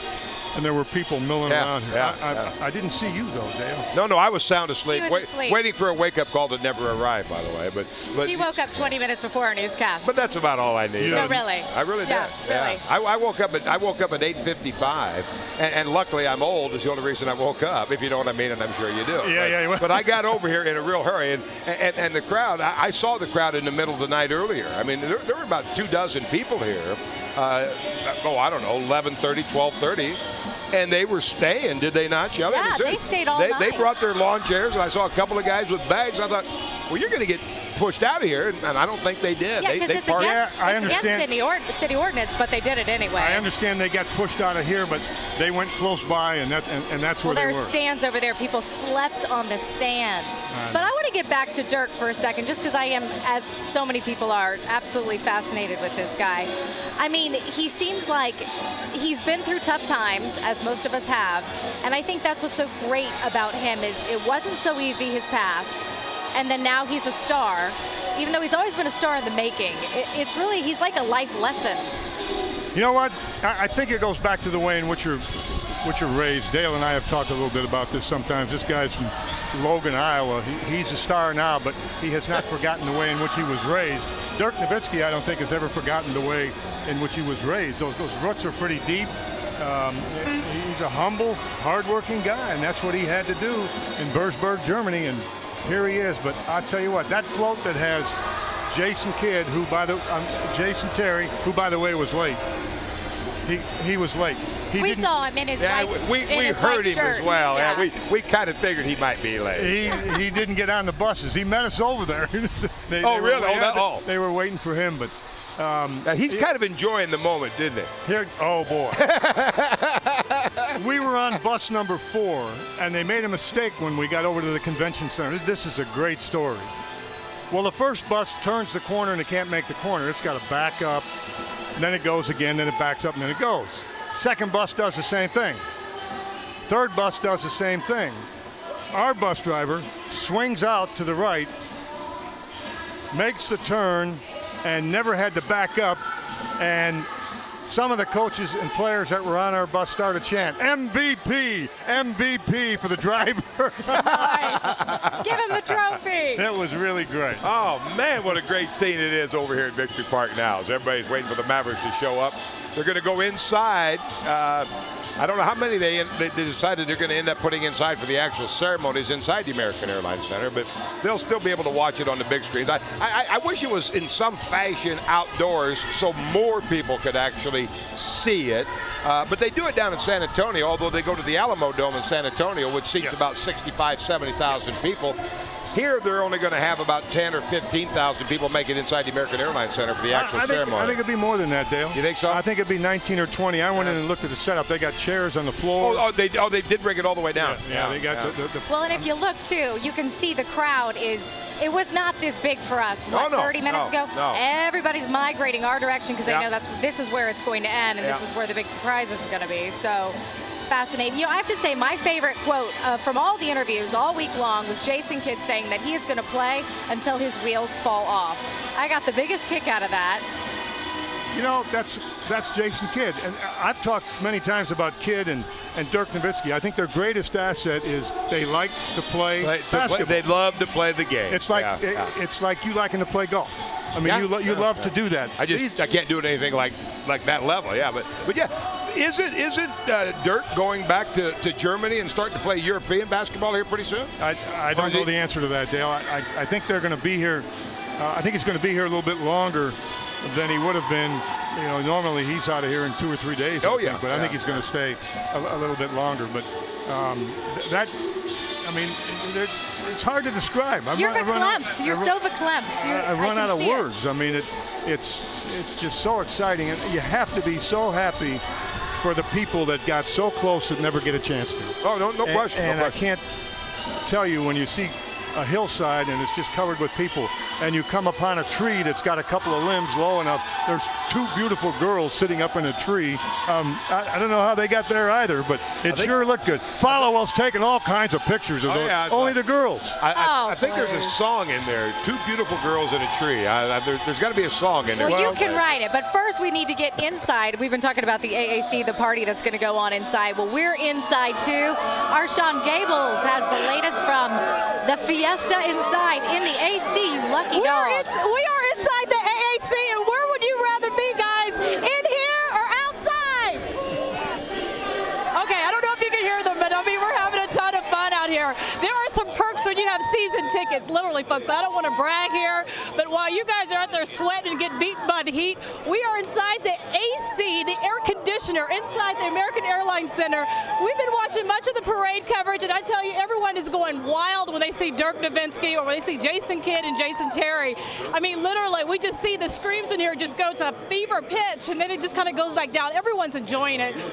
We are expecting about several thousand of the fans after the parade ends to start trickling in here. We have a few thousand now. If we can kind of pan the background of this, and you can see literally the fans have been sitting in here. This is invitation only. You must be a season ticket holder to get inside here.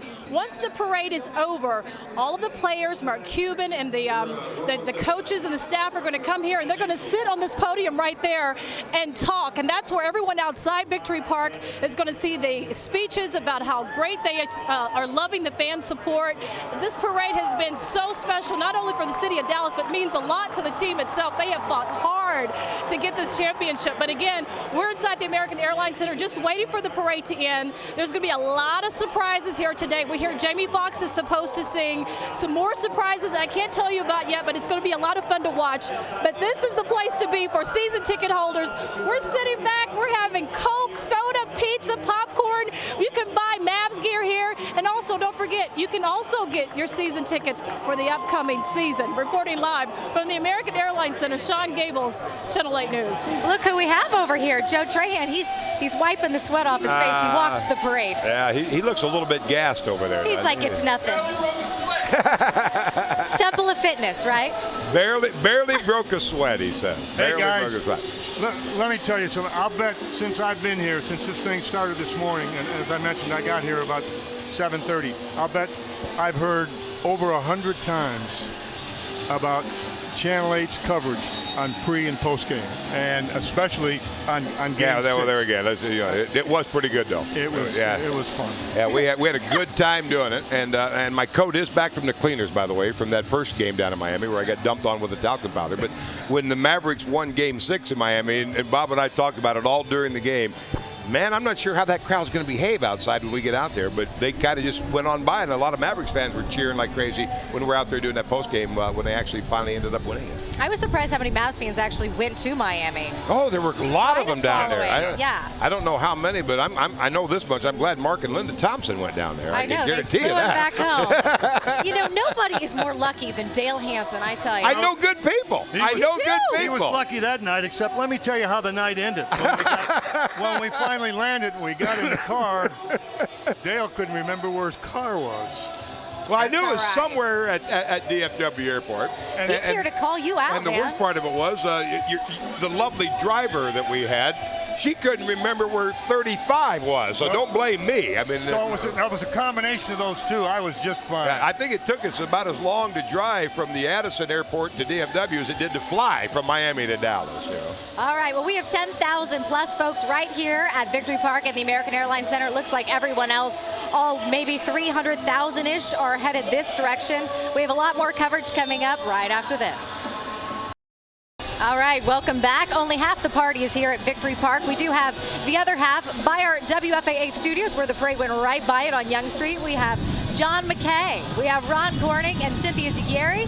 Has it just settled down quite a bit over there? Because it's gaming up over here. Yeah, it has settled down. Matter of fact, we think this started to tip in their direction. A lot of the people who were here behind us for quite some time and in fact started last night, those people seem to be moving out. Yeah, and they're already disassembling part of the barricades here. And of course, a lot of folks are out here in the blazing sun here as it ticks up to 88 degrees.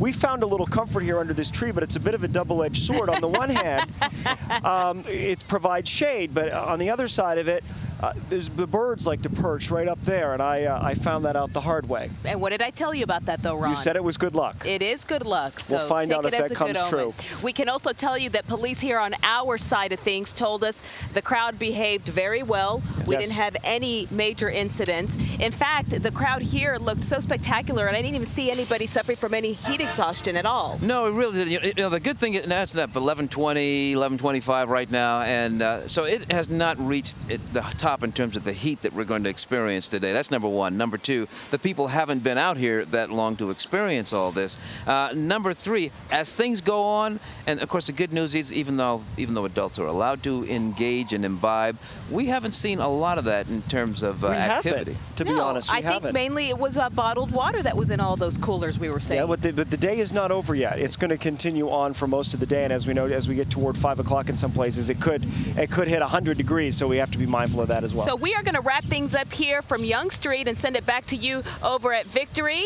Shelley, Dale, Bob Ortigal, glad to finally see you showed up. Oh, I wasn't going to miss it. I mean, I jumped off that float. You did. You got up here fast, and Pete jumped off, and you're hot. It was a hot ride, wasn't it? I am sweating. I don't know that I'm hot, but I'm sweating. Take the compliment. Just say you're hot, okay, right? Let's go that route. Well, we want to get over to Janet. She's got Joe, who did walk the 2-mile route. A lot of folks out there toasty, but still having a great time, Janet. Oh my gosh, Joe walked the entire route, said that he hardly broke a sweat because he's in such incredibly good shape. How was the walk? Well, I got to tell you, folks, you haven't lived until you've walked a parade route during a championship parade. Actually, it was great. The adrenaline, the crowd. Some things that really stuck out, Janet, were when we passed the red courthouse, there were people on each level of the courthouse hanging out of the window. That was a very memorable moment. The chants the entire way through, Cuban, Cuban, Cuban. And then when Dirk would pull up, I mean, just the MVP chants were incredibly loud. They reached their loudest point in their crescendo when we were on Houston Street going under Woodall Rogers, and we were in that enclosed area with the overpass above us.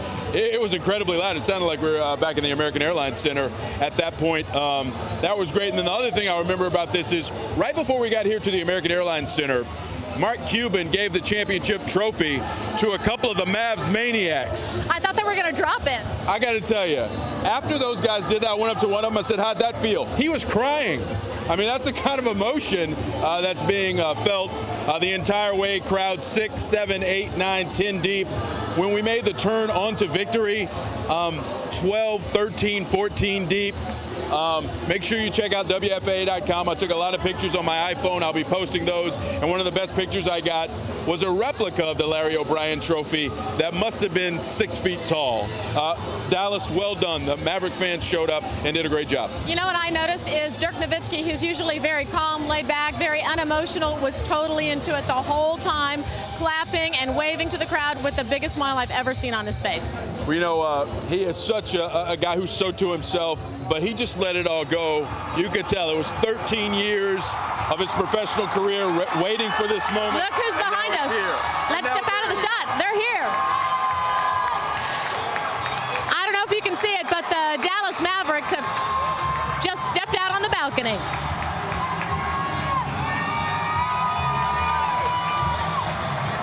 It's almost like we're watching the royal wedding here. Stepping out on the balcony. It's a little bit like surprise. that. Yeah. There's Dirk in the center. There's the Pope right there. All we need is a little white smoke to come out of the building. Yeah, this was a surprise that they hadn't shared with everybody because they wanted to keep the crowd control under control. But this is definitely the moment of the day. The whole team together on the balcony of the American Airlines Center before they go inside for the big party. Now, Bob, did you get to touch the trophy? Have you touched the trophy? Not yet, but I'm going to yet. figure out a way to get to it. I'll tell you that. I wonder if Dirk will actually take the trophy to Germany. Do they travel with this trophy like they do with the Stanley Cup trophy in hockey? Yeah, that's a great question. I don't know. I'll try to get you an answer. Yeah, well, J.J. Barea said he was wanting to take it to Puerto Rico, and it sounded like they were going to let it. Knowing Cuban, if it's possible, Cuban will let him do it, just to be different about it. You think he'd let me take it to Grapevine? I don't know about that one. I don't know about that one. But I would love to see Dirk Nowitzki take that trophy to Germany. And you think about the reception that he's getting in America now. And he has almost, he may well be a one-name athlete in this country, but he is supposedly just off the charts in Germany now.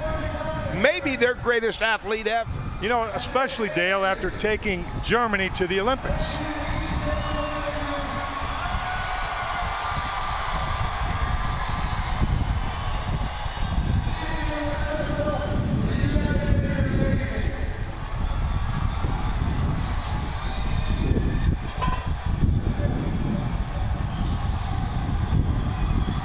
Cuban is thanking all of the fans for their support for the whole year. He really has given a lot of props to fans for being there and supporting everyone.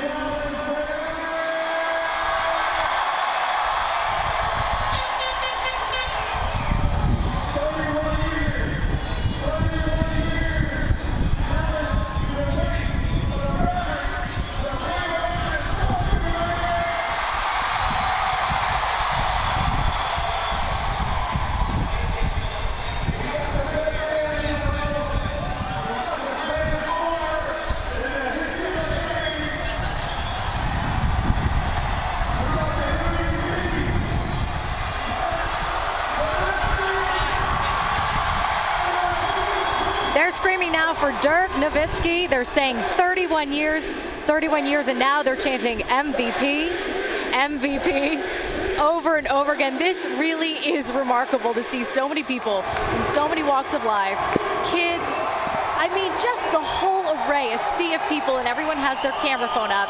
This is going on Twitter and Facebook right now, Dale. They've got a big gap in the area on the plaza because they got it barricaded off to keep people all out into the street. But there's quite a few people that made their way up near the American Airlines Center to get close to the players, and then this huge gap on the plaza.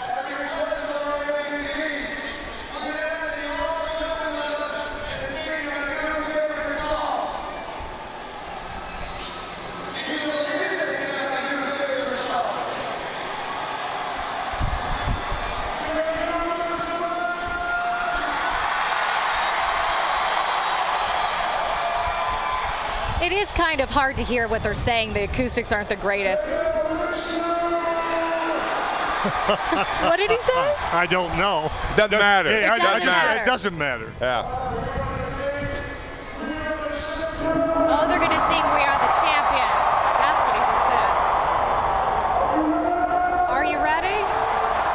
Here they go.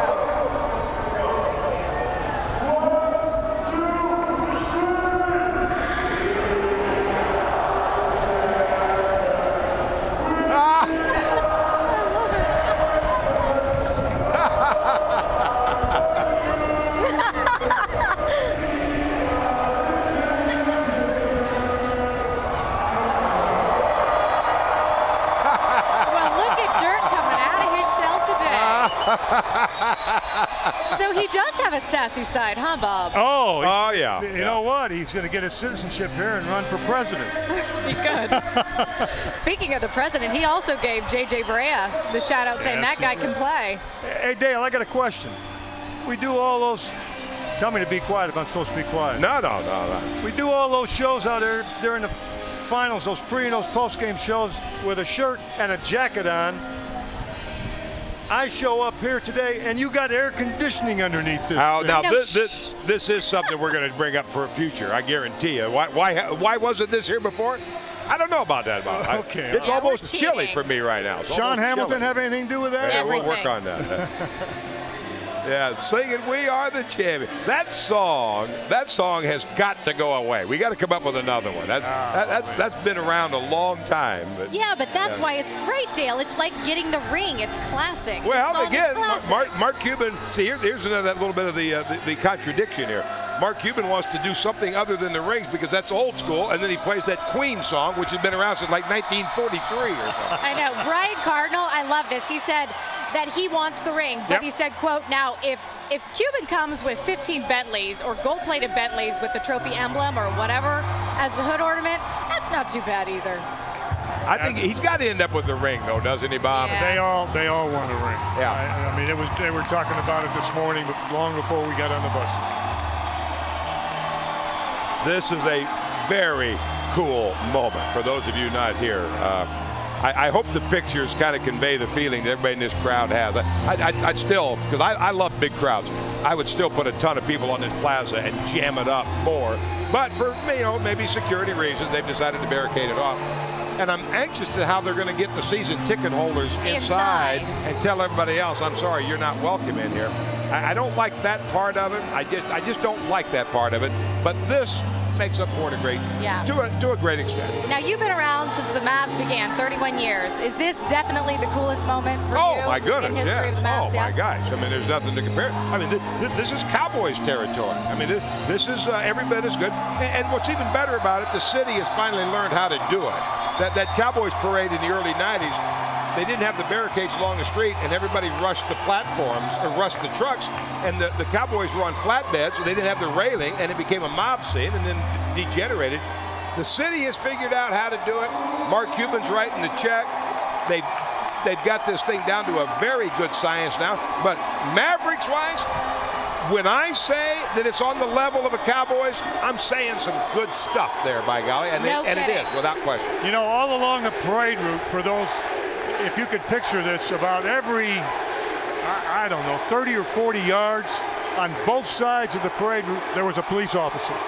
And then the officers on motorcycles were down one side constantly, around the back of the parade and up the other side. There was a constant flow and reminder, and I thought the fans and the people in attendance at this parade deserve a ton of credit. I didn't see one problem, and we went down in buses through the parade route, came back on floats. I never saw any problems. Not one hiccup.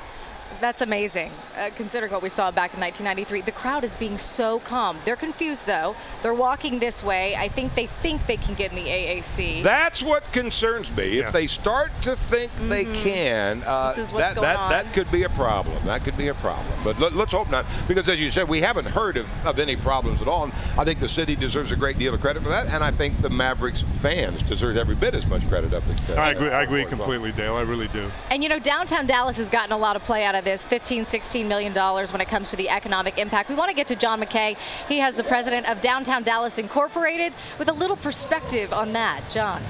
Well, Cynthia, John Crawford joins me, and you know what? Again, I've been here since 1984. This really is the crowning achievement for something that's been going for quite some time. Even though we talk about just a parade, you've been working on a whole lot more than that. We really have, and this is the culmination of a lot of things related to downtown. We've seen such vast improvements, and we've exceeded. The count was probably 250,000. I would suggest to you it's at least between 300 and 400,000.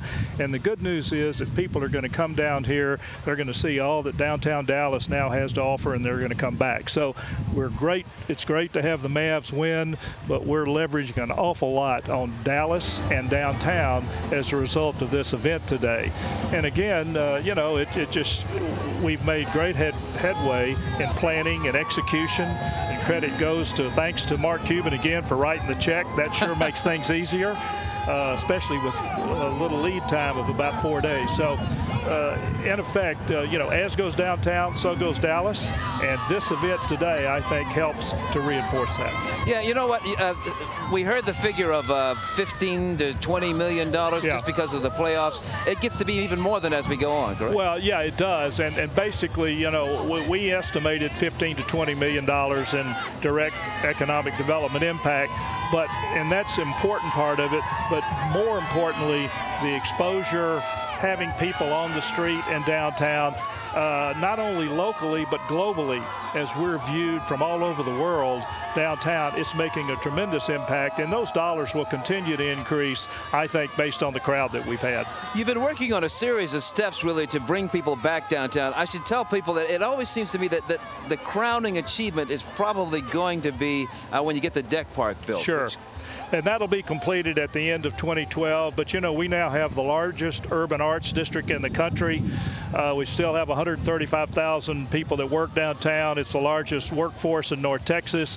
The Margaret Hunt Hill Bridge will be completed in the spring of next year. So there's a series of things that we've been working on for a number of years that 8 or 10 years ago people thought were kind of a vision and were kind of shaking their head. Well, today most of those things are reality, and we have all of the next steps lined up. So we're very enthused about where we've been, where we are, and more importantly, where we're going in the next few years. You ever seen this many people in downtown? I have, actually.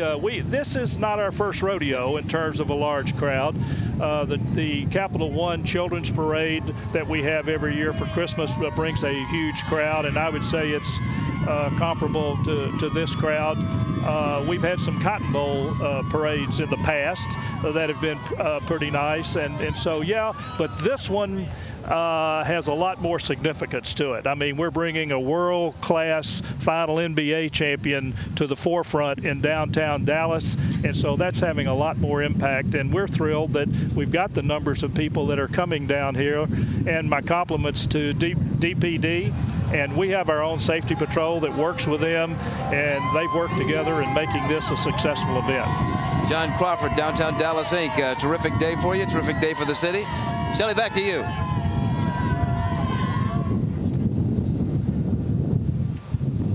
As you can see, the crowd is going to stay and linger. They are going nowhere. The party, I think, has just begun, and in part because traffic is going to be such a nightmare to get out of here, they might as well stay and party. And we're going to stay and party, too. It's only 11:30. We have a lot more coverage coming up, so don't go away.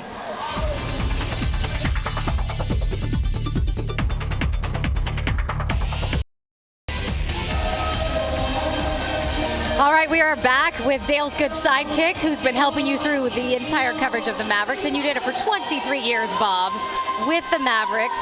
So to be asked to be part of the parade today, to be back in the family, so to speak.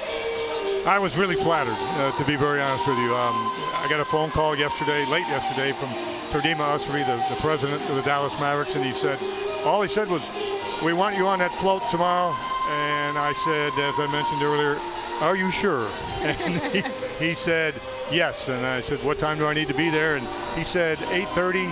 And if you know me very well, I was here at 7:30. Bob, do you think Mark Cuban has changed or is changing? Well, you know, I'm going to be real honest with you. I'm going to say yes to that just by what we saw throughout the playoffs from Mark in terms of him taking a step back and you know, concentrating more on just being a really good fan and didn't get a lot of media coverage and all that. I mean, it certainly looked like that. I think for the next few days, if he wants to, you know, do whatever, that's fine. But it looked to me like he had changed a little bit. We'll find out going forward. Explain the dynamic of how his organization works with Donnie Nelson as the general manager and Rick Carlisle, Avery Johnson before that.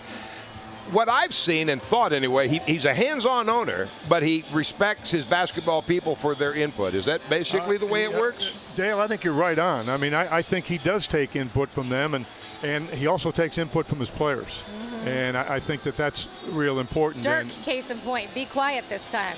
And he was, right? Yeah, no, he didn't say shut up. He did say be quiet. Yeah. How much nicer. I think, you know, Dale, I've kind of heard you talk about that over the years with some of the Cowboy teams where some of their key players had input, you know, with coaches. It's not that they make decisions, but key players will sometimes tell you some of what's going on behind the scenes with teammates that coaches may not always be aware of or owners may not always be aware of. And I would have to say yes.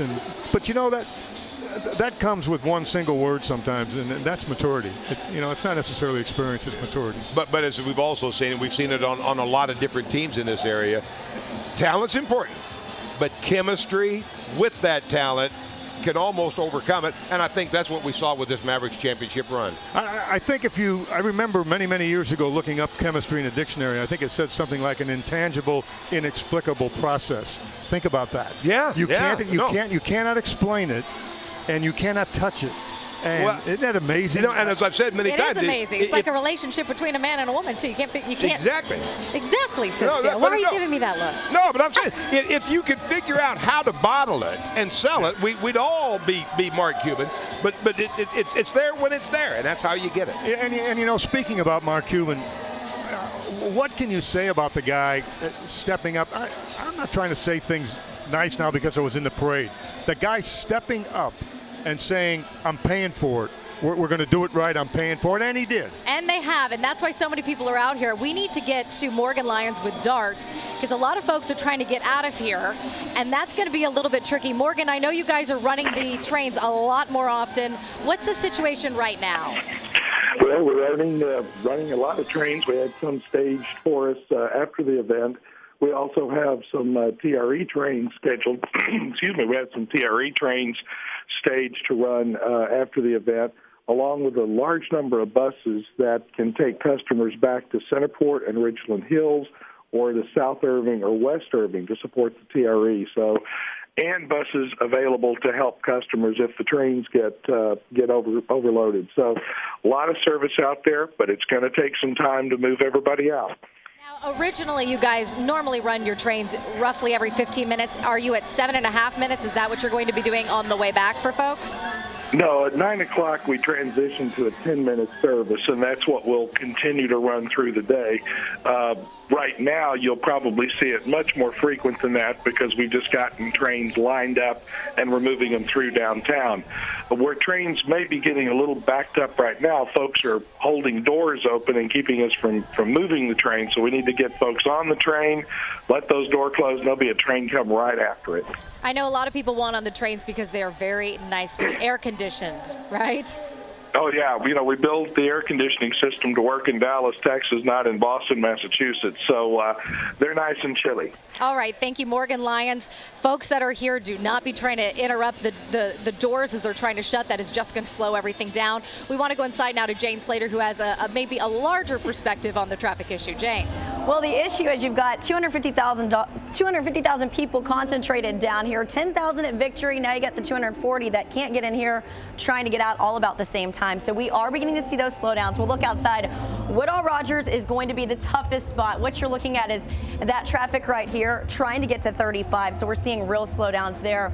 As he was saying, TRE has 2 to 4 car trains at Union for you. That's for post-parade buses at Victory to the south and the west of Irving and Union. As you can see down here, Woodall Rogers running really slow in both the north and in both the west and eastbound directions, coming through the canyon slow. If you're trying to get out of town, probably your best bet at this point is either trying to get to the Dallas North Tollway. Not seeing too many problems there. We do have an accident at Mockingbird, but not causing major backups just yet as you head northbound. Also 75, look, we've got a lot of green there. So if you're trying to head out of the city, I would take 75, try to jump over to Loop 12, get back on the Dallas North Tollway, or take 635. That's really your best bet at this point. But really, Woodall Rogers and 35, that's going to be, we're going to start seeing all those major backups. Follow me at WFAA Jane. I'm doing up-to-the-minute updates for you on those traffic issues, and we'll be here throughout the day in case this gets really crazy. Guys, back out to you. All right, thanks so much. We're about to lose Bob, so I have a question for Bob. Go ahead. About Dale.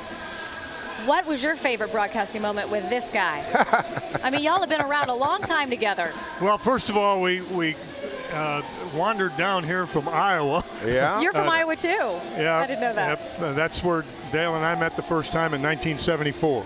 He was coaching at Drake in Des Moines. Yeah. And I don't know, I've had a lot of pleasant memories in recent years doing these shows with Dale. We have fun doing them, and it just kind of works. You know, he used the word chemistry for this team. Y'all have it. I feel like I have a good chemistry with Dale. I really do, and I'm proud to have the opportunity to do this, and I thank you. No, I thank you. I mean, you made it easy for me.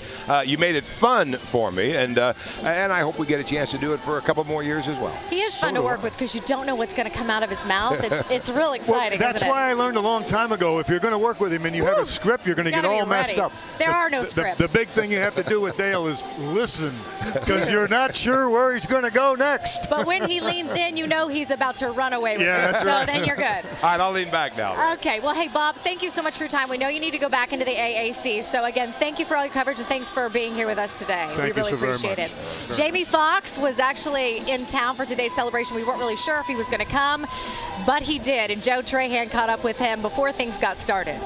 The Union Arena, Rolando Blackman, Brad Davis. I was a kid watching and just, seeing that team, like, the birth of the Dallas Mavericks, and to come to this day where we win a championship, where Kobe Bryant came into my dressing room when I was performing in LA and told me that he really talked bad about my Mavericks. This is about 2 years ago. And we made a bet. I said, if we beat y'all on Christmas, you got to take me shopping. And now we got a ring, and we swept him. So shout out to you, Kobe. Don't hide from me. As a matter of fact, I think all your numbers changed after we got that championship. So I'm gonna track you down. But I'm gonna tell you right now, I would text and talk to Mark Cuban all the time. And a lot of times he'd be disappointed, because we get close and we go finally things happen for us.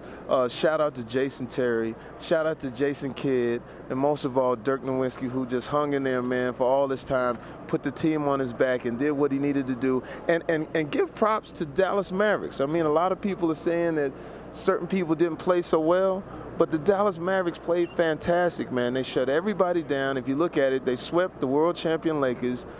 They held Durant in check. They held and the Miami Heat team, which is, talent abound, they held them in check and really done it the right way. So I'm excited to be here. Born in Dallas, raised in Terrell, Texas. Shout out to Terrell. This is a great time for everyone. Man, I feel like we just won. It's amazing. I might cry. You're pretty good at this talking stuff, Jamie, by the way. Man, you might have a carear in that. You might want to think about that. Jamie. All I can tell you is that I'm excited to be here, man. This is what it's all about. Everybody's excited, so I'm just honored. And shout out to Mark Cuban, because I say this all the time, that front offices win championships. Mark Cuban came and spent the money the right way. He made it attractive to come to Dallas. He did so much for the city and so much for the team. And I know Mark getting ready to get it in. I already texted him and everything like that. So we got to watch out for him, because he's gonna be going a little, might go a little. So we might have to gather a little bail money for him, because he might get crazy. But that's all good. We're here for you, Mark. Oh, man. I love Jamie Foxx, and I cannot believe that he's going to sing inside that place. Welcome back, great. Pete. Good to see you. You know, it's always great to have Bob Ortigal in here because he's the balance for you. Yeah, and then you get a 30-minute break or something. It was nice because I got to see the guys come up there on the balcony. Oh, that got was cool. to watch it and really enjoy. It was a lot of fun. It really was. Great to see that. Well, you know, Bob also called us out about the fact that we have AC running underneath here. I'm like, Bob, that is a secret between all of us. That's right. They hooked us up, but unfortunately that is not the case for everybody. Janet St. James with us now here at Victory Park. I know, Janet, right behind you, that blue tent, that was packed. It was totally full at one point with heat issues. It has been, and it actually still is. I'm going to let you see it. All right, if we can get beyond the signs, you'll see that there are still people being treated in there. There are legs up. We hear from Dallas Fire Rescue now that 70 people parade-wide have been treated for mostly heat-related exhaustion, sort of heat stroke, dehydration. At least 6 people have been transported to area hospitals, none of them critically hurt or anything like that, but they expected to have many more, but luckily the crowd is dispersing, so they hope that that's going to be about it. We certainly hope so. Well, we certainly hope so, too. And, Pete, you said 88-ish when the parade started, but where are we roughly right now? About 88 right now. That's 88, it? Yeah, 88, 89 degrees. With a heat index of? A heat index of about 93 degrees. Okay. So, yes, we're certainly having some problems. And the temperature right now at Victory Park is exactly 88 degrees. And that'll keep going up as the sun gets a little bit higher in the sky, of course. Okay, in general, really, people have been wonderful, whether it's 250,000 or 300,000. Folks have been quite calm. They've been behaved. You know, I was just talking to Joe Trahan in the studio, and, you know, he walked the length of the parade, and he said it was great. People were just happy. He said he didn't see any problems at all. He walked the whole length. Have you told anybody why they have air conditioning here? Because he's a diva? Have you ever seen Dale sweat? I mean, Shelley, it's not a pretty sight. Not today. Not today you haven't. We're just lucky he rolled out of bed in time, well, right? that's true. That's true. Well, hey, let's get to Rebecca Lopez, though, because, you know, the reason maybe we haven't had any problems is simply because the police have, you know, had everything in order, and so 4 miles of barricades, Rebecca. Well, that's right. DPD pretty happy so far with the way the crowd has responded. However, they just ended up deploying some officers to the front of the AAC, as well as their mounted patrol units. They are telling me and saying they're begging people, do not go down to the front of the AAC or into the plaza. They are at capacity, and they are turning people away. So they're going to have to move more officers over there as they turn people away. Remember, only 10,000 total can fit in that in that area as they're going to watch it on the screen. So they are asking people to stay away. More officers on the way to try to get that crowd under control. Also, here is the dart station here at Victory Plaza.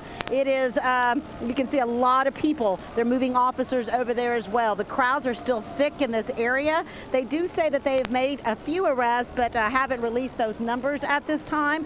Mainly they were dealing with the heat issues as well as the barricades early on, but they are very happy at the way the crowd has responded here. But again, they may have a few issues with people being turned away from the AAC. Do not go down there.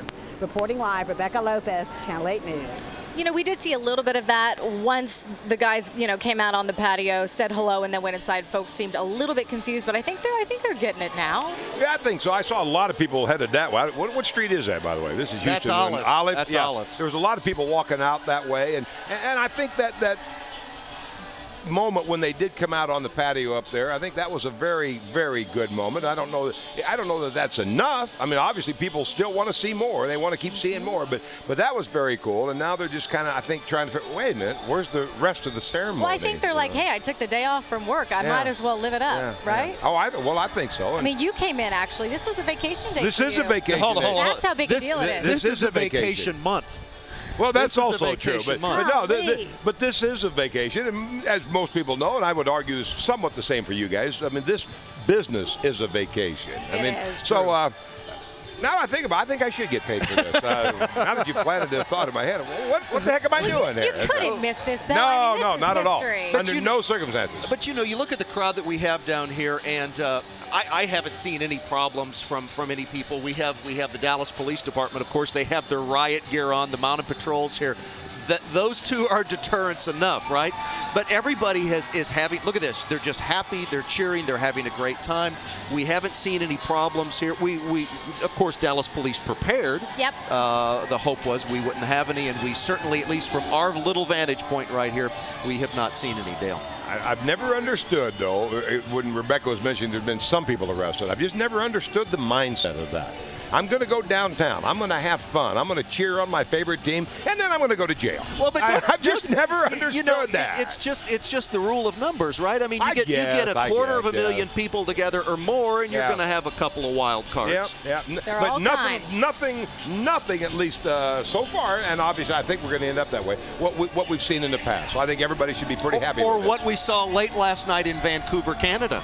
Well, that's also true. Yeah, but say now Vancouver, I mean, they're upset. So, but I think stupid punks take the opportunity to say, "Oh, I'm venting my frustration about my team losing." No, they're just punks out there tipping over cars and setting fires. Now hold on. We're going to keep panning the camera to the right. I want to know who I want to know who Yayo is. Yayo, whatever it is. Shout out to all the inmates. All the inmates. If they pan that camera, no, I don't see. I think that billboard has been taken down. Well, I think the police officer said, "I'm not giving anybody in prison a break here." Shout out, He took down the shout out to the guys in prison. But at the end of the day, when you look at these people, they're just happy. Everyone wants to celebrate and escape from life's problems. Sure. And today is a day to do that. And so at the end of the day, that's what this is really about, enjoying, celebrating. Either that or the economy really is in bad shape and nobody has a job.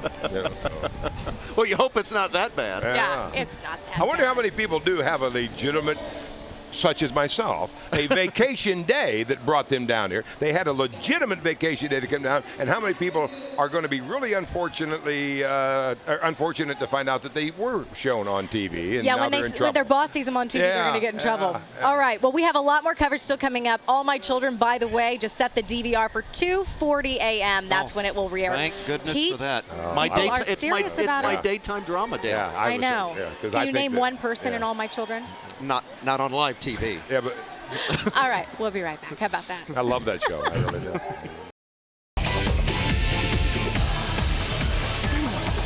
I think the theme of the day is take pictures with your cell phone. Do you have one of these? No, I do not.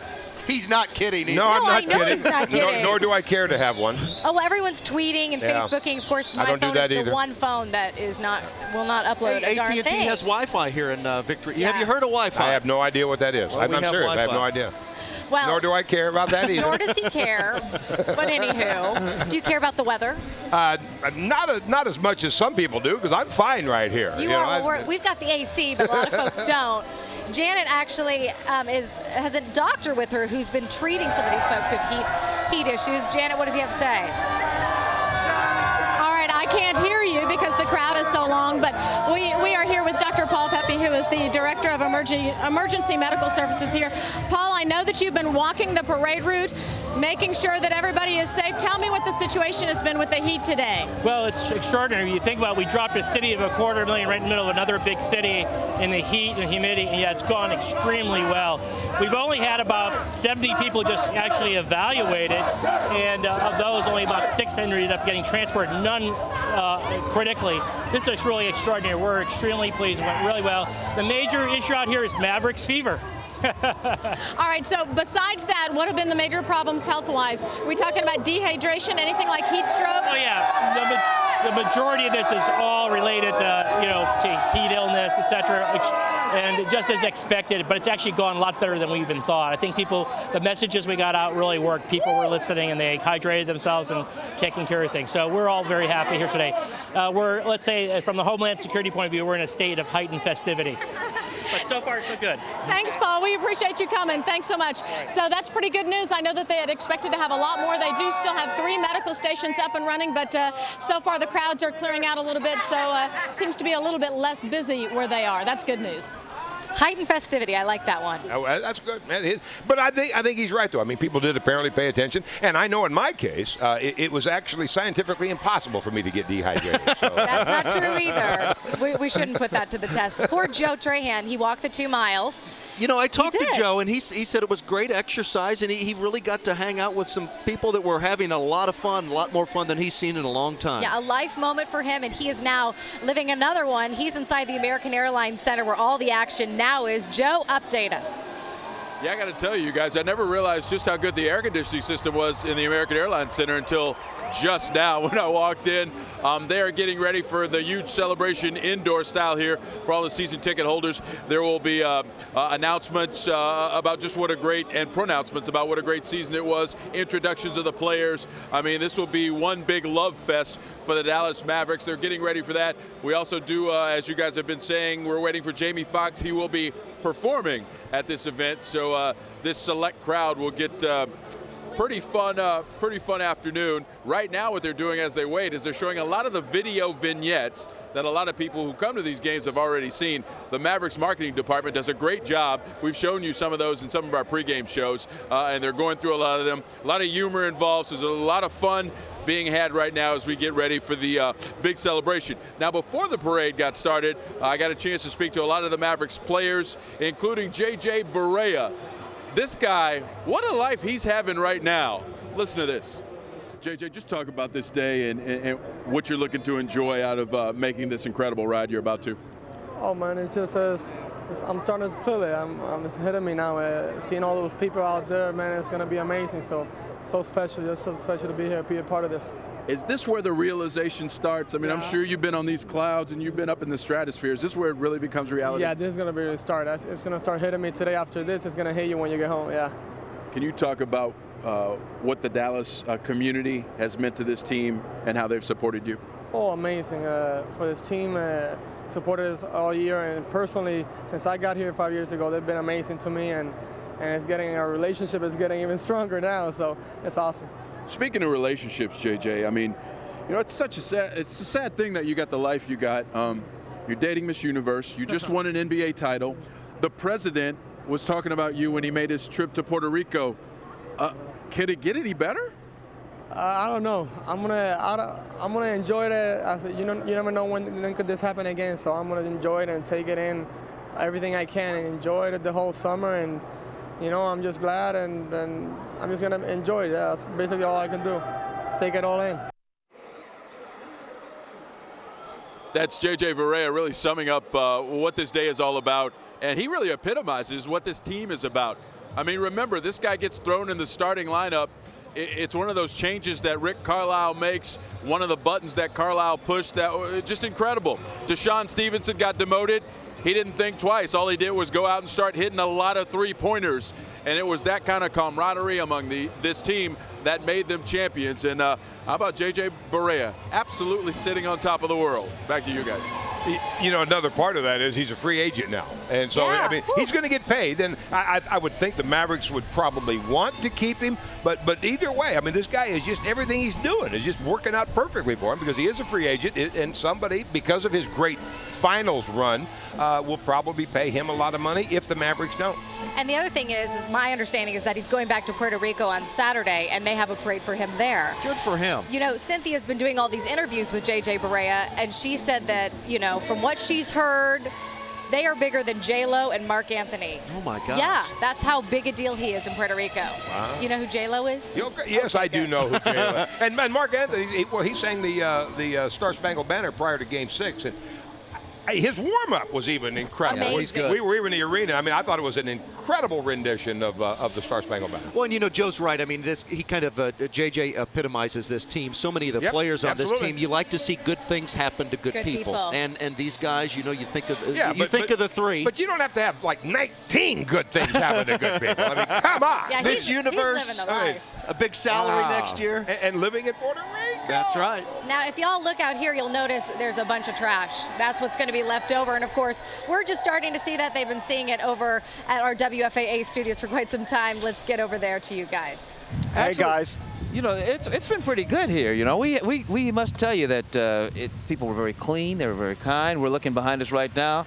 If there was a bunch of trash, I haven't seen it. I'll tell you what. It reminds me of Disney World, where the crews are there and they're there in force, and something drops and they're picking it up. You just saw that live picture here behind us on Yonge Street. I would say after the last float made its way by here, that people probably dispersed in less than 15 minutes, and with the exception of these barricades that are here, you can hardly tell there was a parade. The porta potties are still there, but about a dozen buses 10 or 15 minutes ago began making their way back up Yonge Street, and the traffic is flowing again. I spoke with a Dallas police officer, a veteran of the police force who's been around for 28 years. He was telling me that if he had to grade the parade against all the others that he's been a part of, he would give today an A because of the efficiency that happened here just a short while ago. Because here we're at Yonge Street, where we are right now, if you want to come back out, I'll show you behind me. They were able to clear people up, like Ron said, in about 15 minutes. And look at the streets, nice and clean. And what he said was they had a lot of officers, both uniformed and not, here on Yonge Street. Well, John and I helped as well. You I mean, did. I don't want to give myself all the credit. You did a good job of cleaning up that bird stuff off your head. I know, that was when you helped me with that as well. There's a live picture of some of the cleanup that's going on right now. They have been making a good job all day long, making sure that once the parade is over, that the city is put back in the shape that it was in when all things started. Our Brad Watson is at the location where all of this began this afternoon. He gave us this a little while ago.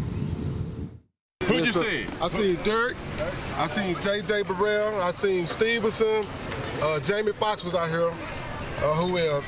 Mark Cuban, Don Carter, and you. And me. Yeah, well, I'm last and least, but that's good. All right, thanks very much, y'all. Hope you had a good, safe time.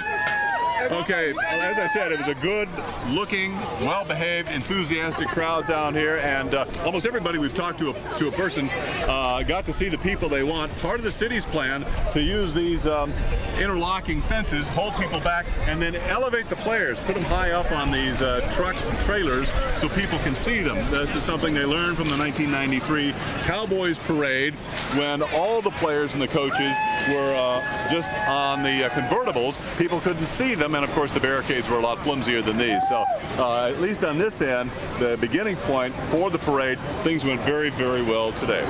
Brad Watson, Channel 8 News. Not a bad picture. Here's a live picture coming to you at Victory Park. The live overhead from HD Chop Rate. The people who were here are now, of course, at that location, and they're having a good time out there, inside and outside. And by all accounts so far today, public transportation worked fairly smoothly. TRE had some problems. They supplemented that with buses, and it certainly appears that everyone was able to make their way into the city just fine. And of course, the next story will be how they make their way out. You're watching coverage of the Mavericks Championship Parade. It continues, and our coverage continues right after this.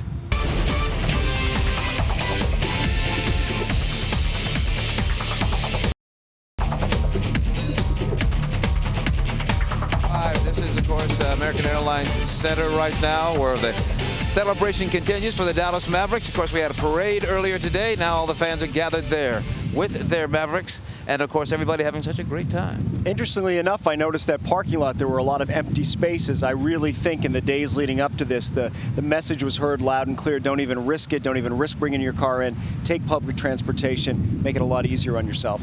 And now we want to go back to Victory with Shelly and the guys. And Pete, it's starting to get hot out here. Well, 91 right now, guys. 91 degrees, and it feels about like 96, maybe 97 with the heat index. You know, when you're standing on the concrete here at Victory Park, downtown Dallas, even a little hotter than that 91-degree temperature, and you're starting to perspire, Mr. Hanks. I am? Really? Yes, you are. No, I think I'm just getting ready to pass out. If John hasn't been able to see any trash over there, you might want to come over here. We got plenty where we are. Yeah, but the parade has been a huge success. In fact, we do want to take a look at some of the highlights from today. Don Carter. Well, they just love him, don't they? And that's Linda Carter, his wife, on the right. And she's really the reason. So there's Don Carter and his wife, Linda, who Dale quickly informed us is the true reason behind the Mavs. I think she is. I mean, she has always been a huge basketball fan. And Don Carter, which, again, just amazes me. Don Carter said, oh, heck, I'll get you something, baby. Here's a basketball team for you. Just $12 million. Hey, you sell enough of those knickknacks, by golly, you can get a few bucks. Yeah. And then they're our favorite dancing Maverick guys. What's their actual title? Maniacs. Maniacs, that's right. They've got their towels. Yeah, that's a very cool little thing they do there. That's a good bit. Here they go. There they go. Here they go. 5, 6, 7, 8. You mentioned this earlier. I mean, they really take this seriously. Oh, there's a lot of so. practice that goes into this. Certainly one of the crowd favorites. And there, of course, is Cuban. Look at his sweet little girls on the right side there. And, of course, he hasn't let go of that trophy. He's been tweeting with that trophy, whether it was on the plane, whether he's been sleeping with it. He is not. He even said he was driving it around in his trunk because he didn't want to let go of it. He's got a truck? Trunk. Oh, trunk. Yeah. Oh, trunk. Oh, yes, he has an F Ford 150. No, a trunk. Most popular truck in Texas. Ever. But he's really turned things around. Those kids are not going to forget this day. They won't understand this day for another 10 years, That's and true. then they're going to wish they could have really absorbed what was happening around them, that's for sure. Everybody just wants to touch that trophy. Bob Oracle was saying he's going to find some way, somehow, to get his hands on that trophy before the end of the day. And you know, I was going to tell this story earlier. I heard Don Carter and Mark Cuban, and I heard this on the radio the other day. And they asked Cuban, they said, you know, why did you bring Don Carter on the stage? I mean, what a classy move by you to do that. And he said before the game, Don Carter came up and said, hey, can I have just a minute of your time, Mark? And he said, sure, of course you can. And he said, you know, there's one thing that I want to do before I die. And he said, I would love to have the opportunity to just touch that trophy. And Mark Cuban said, I looked at him and he goes, I thought, touch the trophy? I'm going to have him up here, and if we win this, I'm going to have him receive this trophy. And we all saw that, and it's something that we'll never forget. No, it was a very neat thing to do. Plus, I think Mark Cuban didn't want to touch David Stern. And he didn't want David Stern, the NBA commissioner, touching him. So that all worked out very well. It did. Yeah. It did. You know, I heard David Stern talking about, they were interviewing him, and they said, you know, what do you think of Mark Cuban's silence during the playoffs? And Stern's response was, it's delicious. I think what's been fun today, looking at Dirk there, he's really, I mean, you normally see him kind of subdued. In fact, I was so shocked after they won in Miami. He left immediately, got off the court immediately. Was that to have a private moment? Do you know what that was about? I think it was, and Bob Ortigal was saying this, I think he was legitimately so overcome, and he wanted to have that private moment. I'm not so sure he didn't shed a tear or two. I think so. This means a great deal to Dirk Nowitzki. I mean, he really is just a basketball junkie. Which is fine. I mean, that's not a bad way to go through life. That's right. And I think it just washed over him as to what he'd actually accomplished, and I think he just wanted to go hide behind the tears. You know, some guys are afraid to be shown tearing up. I'm a big fan of guys tearing up, and but I think he was just so emotionally hit with that moment. He wanted to share it in private. And welcome back to the American Airlines Center. I think the thing right now that's keeping folks here, as you see on the big screen, they're showing highlights from the past year, little vignettes that have aired, little commercials, and they also showed the last 5 minutes of the last game, which is why folks were screaming left and right. Well, and did you hear the big round of boos that went up? When the Heat showed up. When the Heat showed up, and they showed that preseason, the signing or whatever they wanted to call it down there, the celebration that was clearly premature. Well, it was premature, but when all three, Chris Bosh and Dwayne Wade and LeBron James come out and they had the smoke going up and everything. Hey, I think you should at least win maybe something before you start celebrating everything. Right. And I think it did come back to bite them. I mean, the Miami Heat were obviously the team. They were the story, despite a lot of Mavericks fans upset about the ABC and the national coverage. They were the big story, but the Mavericks had the better team. And LeBron James, that guy has taken more heat since this has ended. I mean, from the people in is it Cleveland? Yes, where he used to be. Toledo. The Toledo area, right? Yeah. Akron. Yeah. But I mean, you bring a lot of that on yourself. I mean, when you create that type of spectacle, the decision. Remember that on ESPN? Well, that was stupid. Yeah, and that really was stupid. But yeah, a lot of that was brought on himself. But also, when you have that type of talent, those expectations are high. He took his talents to Miami, and he just didn't get anything out of it yet. But I mean, I think he will. I do think, as I've said to everybody, so many Mavericks fans in particular have been just ripping on him and ripping on the Miami Heat.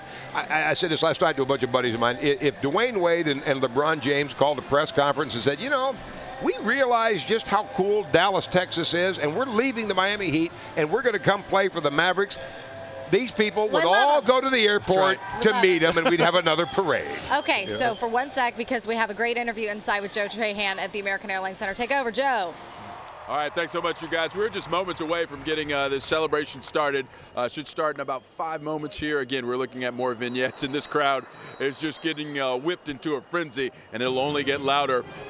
Just a great review that we are about to go into of what this team has been able to accomplish. When you look at the playoff run, they beat the two-time defending champions in the Lakers. The next round, they beat the league's leading scorer in Kevin Durant. And then after that, oh, by the way, they just beat the king on his court. Unbelievable stuff. Once we start to review this in the next few minutes here inside the American Airlines Center, the top is going to blow off this joint, and it'll be fun to see. Back to you. Joe, we're kind of surprised there aren't more people inside. Well, it's really not surprising. I mean, they've made it this rather elitist event of season ticket holders and invitation only. I don't like this part of it. I've had some people who agree with me about that. Everything has been fantastic.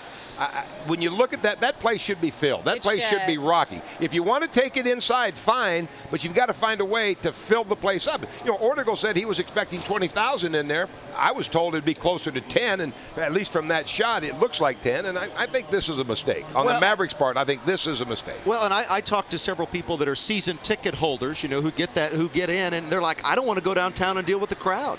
Yeah. And I wonder how many others feel that same way. When you look at those low numbers, maybe there's quite a few. Okay, we have to take a quick break. We'll be right back with a lot more. Stay here on Channel 8.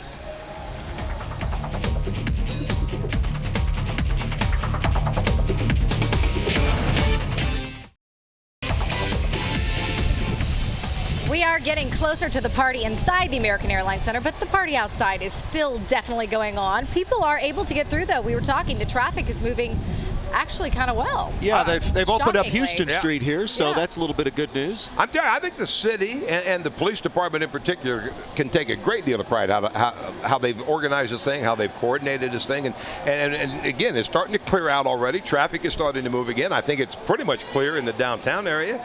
I think the city's done a marvelous job with this. Well, the chief said he's in charge of this. The buck stops here. I'm not passing this off. I'm not delegating. So if something goes wrong, it's my fault. Well, but so far, so good. Then let's make him police chief for life.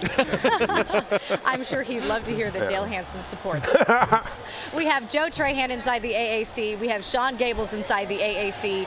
They'll be covering that as Dirk and the guys. I mean, what do you expect from them? Are they going to get out there and just chit-chat? I don't know what they're going to do. I mean, usually, as I said, usually they'll go to the steps of City Hall, and you have people speaking. I would imagine they'll speak inside. At least a couple of them will. They'll do the usual stuff. Hopefully, Jamie Foxx will sing. I'm a big Jamie Foxx fan. Instead of Dirk. But Dirk's I'm glad he can play basketball. Oh yeah. Oh boy. Yeah. He's so cute. It was entertaining though. Oh, it was. It was great. But that's the kind of thing that you usually see in these types of celebrations, and it usually ends at City Hall. Although, as I said earlier, San Antonio takes theirs inside. They've got like 4 or something down there. They go inside the Alamo Dome, and then they bring in like 65,000 people. This looks a little bit sparse in there, but I'm sure once Cuban starts talking, Nowitzki starts talking, it'll pick up. Do you have an opinion on should they have opened this up to the public? Oh, absolutely. I think they should have. I think if you're going to do something like this, it should absolutely be open to the public. And I understand you want to do something for season ticket holders only, and I don't know how you could have done that, though. I mean, that's the problem. I mean, Dirk Nowitzki wants to get back to Germany. J.J. Barea wants to get to Puerto Rico.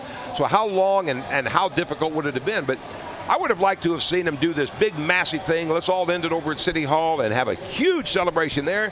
And then the next day, you come back on a very QT and invite the season ticket holders. Because as you said, I mean, season ticket holders don't want to mingle with the people that can't afford it. No, that I didn't say that. I thought that's what you said. I thought that's what you said. I didn't say anything. He likes putting words in my mouth. They don't want to hang out with the people. I'm just a proponent of the little man. I try to take care of the little guy.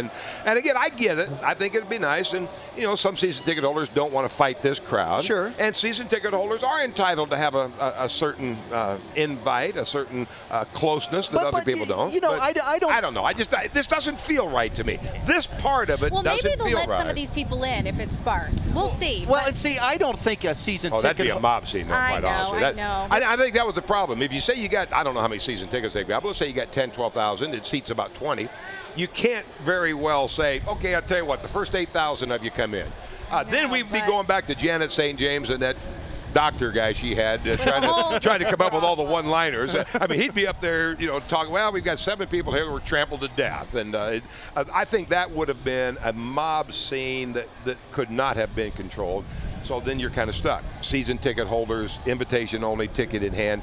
I don't know how you could have even had like a lottery. Well, I don't no, think your season ticket holders though would hold it against the Mavs or Mark Cuban if they had just opened the doors and let people in a well done manner. And I don't know what that would have been. I mean, a lottery I think would have been your best bet because as you saw, we had at least 10,000 standing right here. And certainly we could have had a whole lot more had they not shut it off. And they're screaming I would hate right to now see that. because they're watching the last 5 seconds of the game. I think the Mavericks win this game by 10. You are kidding me. And I'll give you Miami a 9.5. What has been your favorite part of today, Dale? I mean, you've been to so many sporting events. You've seen the best of the best. You've met all these guys. But what sticks out for you today so far? Actually, what sticks out for me is what I think the whole thing should have been. When the players came out on the patio, they started singing. We couldn't hear it real well, but Dirk was talking and gets the crowd fired up. Cuban was talking and got the crowd fired up. And then when they went into that song, about We Are the Champions, and you see all the players and you see the enthusiasm, I thought that was an incredibly cool moment. The parades are somewhat standard. I mean, they're coming by on the back of a truck, and I really like the Clydesdales. I mean, I love the big horses, but that's the kind of scene that I really love when they got up there on the patio. Well, and I thought it was great when Mark Cuban was up there on the balcony with the team, and he kind of he quieted everybody down. Did you notice? I didn't 10,000 notice people here, and they got quiet. They got quiet. They wanted to hear what the boss had to say, and it was neat to see that. That was a nice moment too. And mine would be definitely the same.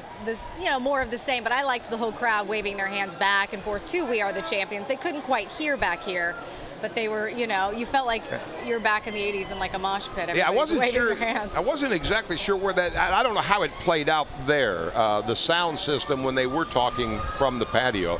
I don't know how good the sound system was. And it was good. Was it? Yeah, because okay. Ortigal was up here, and I was back there amongst the people, Dale. And how much family means to both of them. I think that really rings true throughout the Mavericks. And tell me if I'm wrong, Dale, because my perception, may not be reality. You know more of the reality.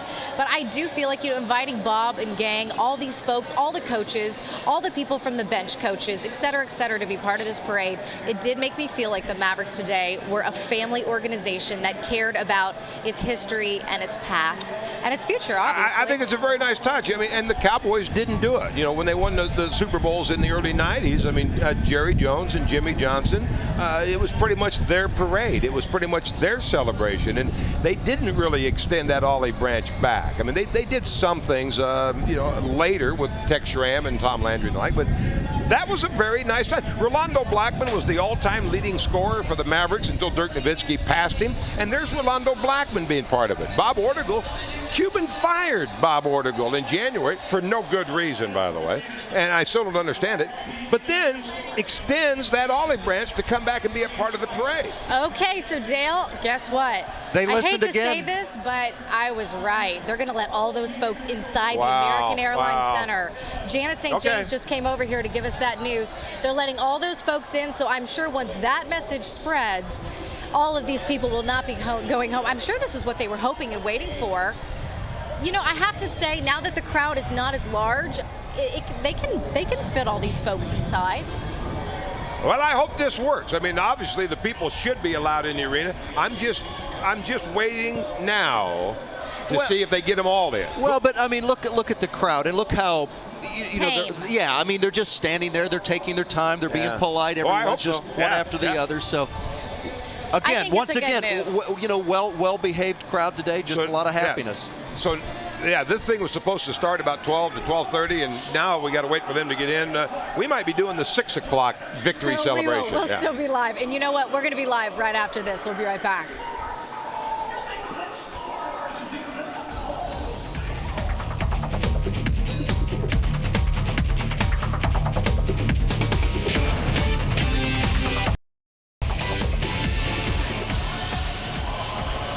Okay, we are trying to make sense out of what is going on. They keep opening the doors at the American Airlines Center and then closing them, letting some people in, not letting others in. We are told that all of these folks that are sitting here waiting are going to get to go inside the American Airlines Center to celebrate, as a lot of ticket season ticket holders rather have not shown up inside, so it's kind of bare. They've postponed everything. Well, they have postponed everything, and maybe what they're doing by limiting the flow of traffic, they're thinking that once you get inside, it'll be a little bit more orderly than just opening the doors and you just have that rush of people. And everybody trying to find a seat and making it, yeah. And that could be.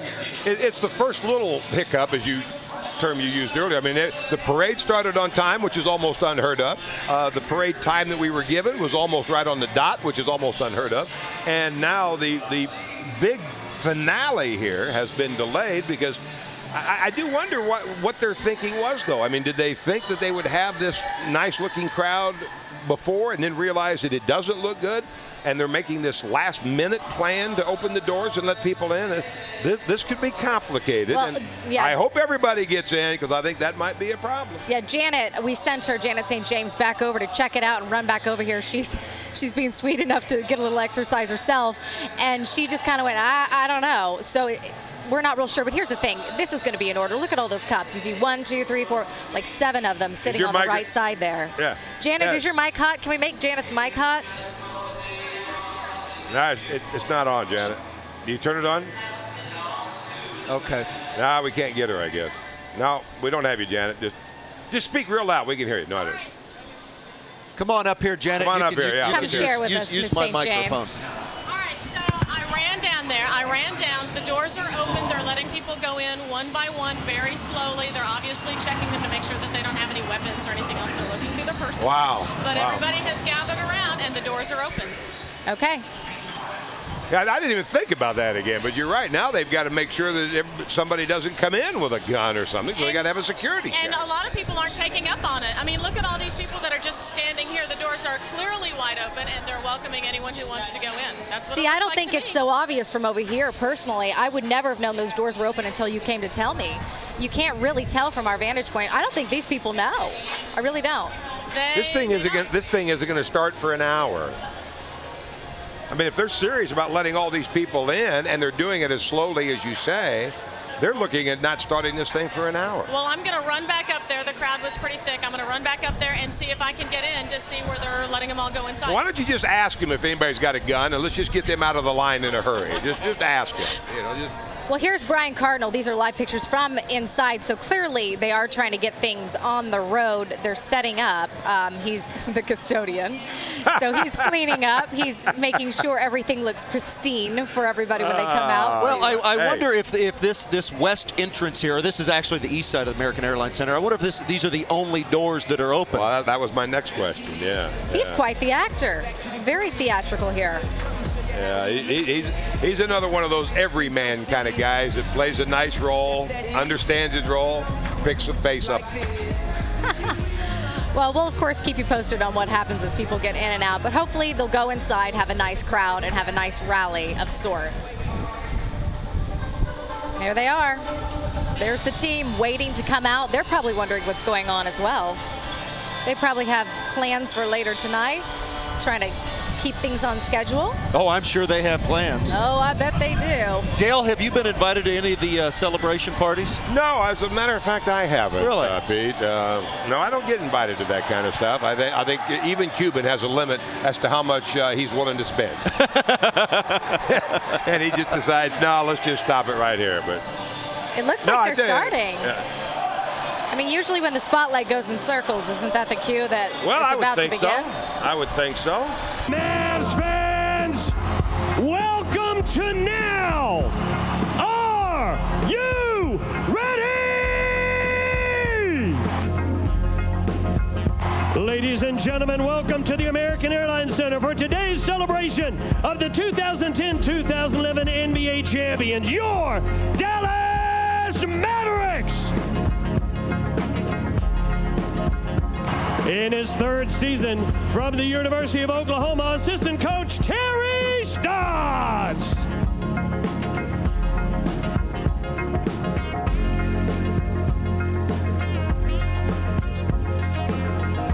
In his third season from the University of Kentucky, assistant coach Dwayne Casey.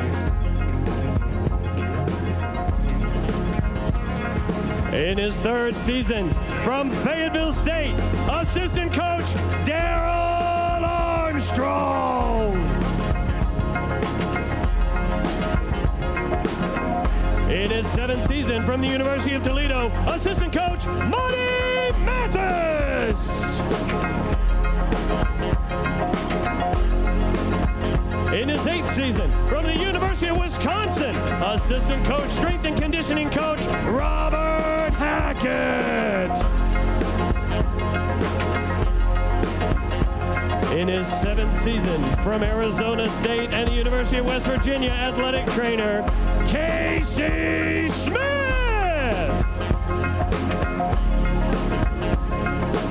In his 7th season from San Diego State University, assistant trainer Dion Calhoun.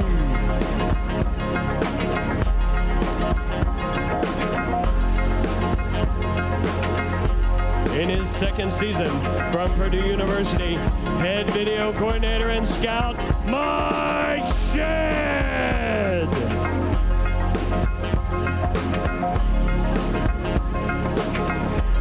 In his 10th season from Southern Illinois, sports psychology consultant Don Kalkstein.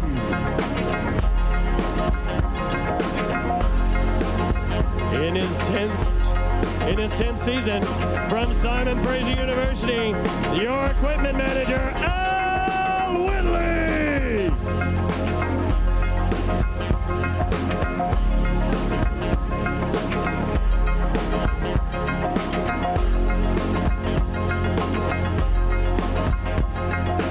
In his 13th season from Wheaton College, general manager and president of basketball operations Donnie Nelson.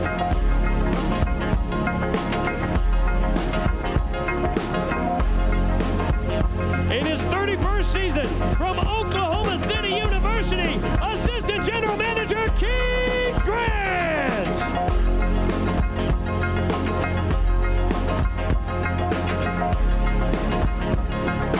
In his 3rd season from the University of Virginia, your head coach, Rick Carlisle.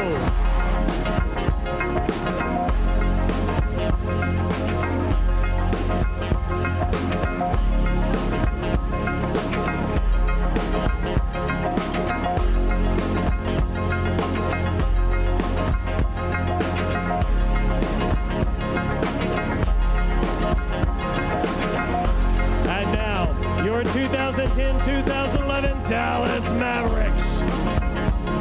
At guard, now in his 2nd season from South Florida, number 20, Dominique Jones.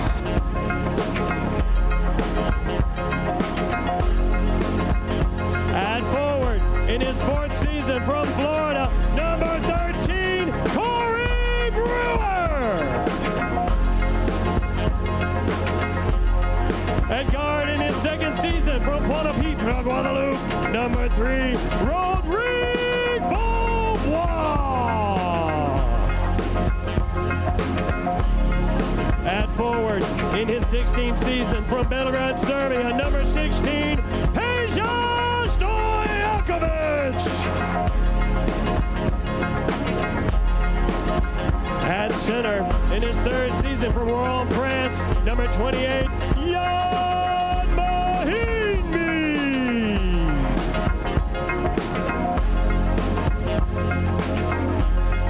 At forward in his 9th season and smelling so good from UConn, number 4, Caron Butler. At forward in his 11th season from Purdue, number 35, Brian Cardinal.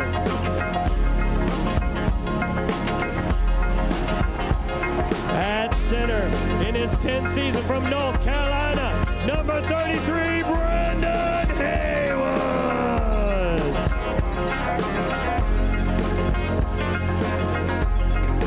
At guard in his 11th season from Washington Union, number 92, Deshaun Stevenson.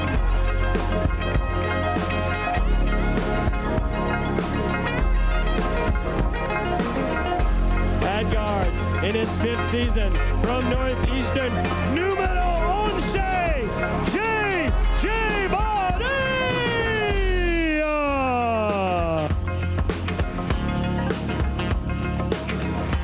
At forward, in his 12th season from UNLV, numero 0, the Matrix, Sean Marion.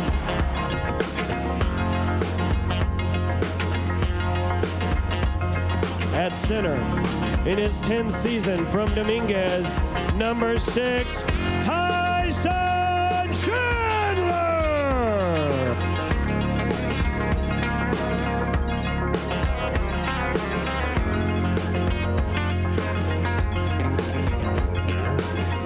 At guard, in his 12th season from Arizona, number 31, Jason Eugene the Jet Terry. At guard, in his 17th season from California, number 2, Jason Kidd.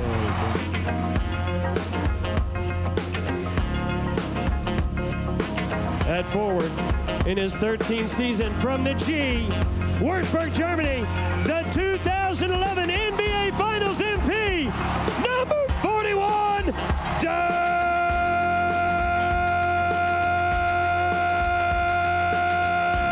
Nowitzki.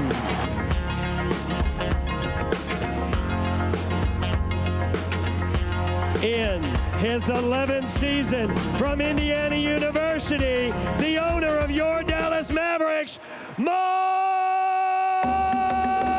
Cuban. The champ is here. The champ is here. The champ is here. The champ is here.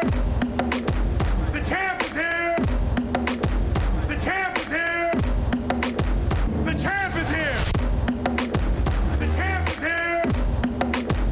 champ is here. And please welcome to the stage today's co-masters of ceremonies, the television voice of your Mavericks, Mark Followell, and the radio voice of your Mavs, Chuck the Authority Cooperstein. The champ is here. Do you believe?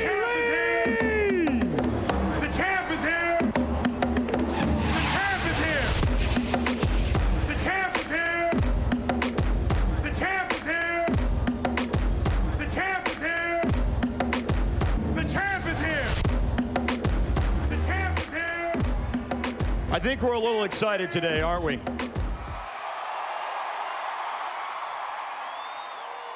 Hi, Coop.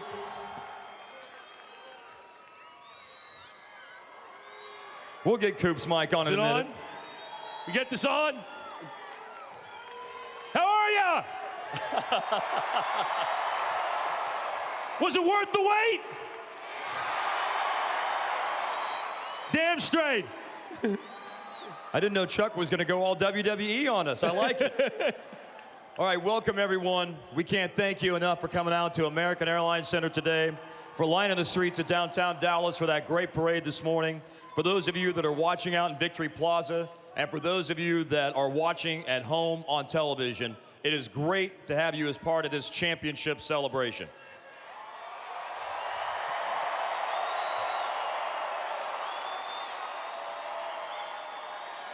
You know, there were times when people wondered about the faith and the passion of Maverick fans, but in the last 2 months, I think we can put that to rest, because for 11 nights during this run this spring, you guys came to this building and you made it roar to life. You played your part in these men right here winning the first NBA championship for the city of Dallas.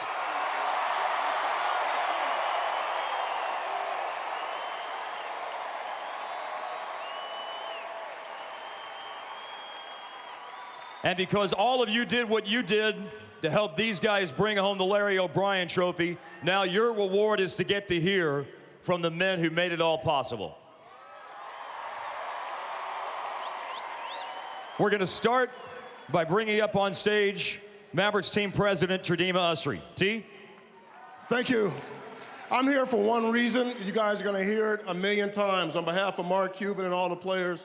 The bottom line is we couldn't have done this without you. I want to thank all of our season ticket holders, all of our fans, all of our corporate partners, and the Mavericks staff. Thank you so much. We love you guys. Thank you.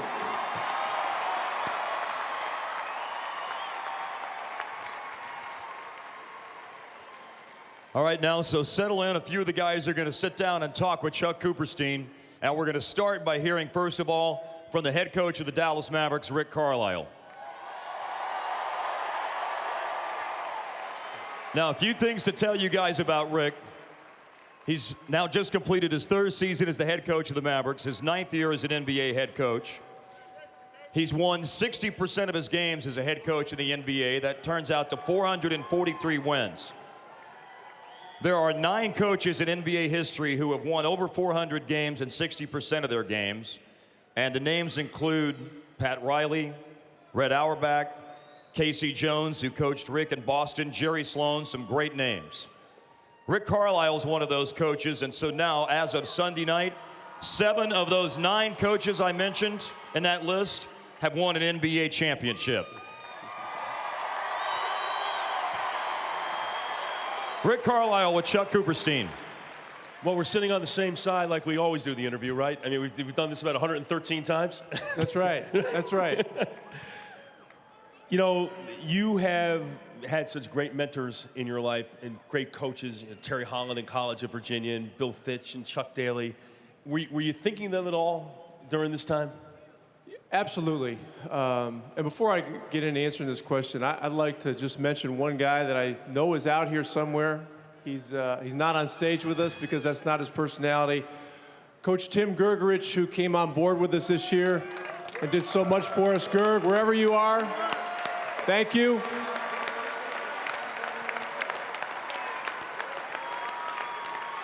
Tim is not only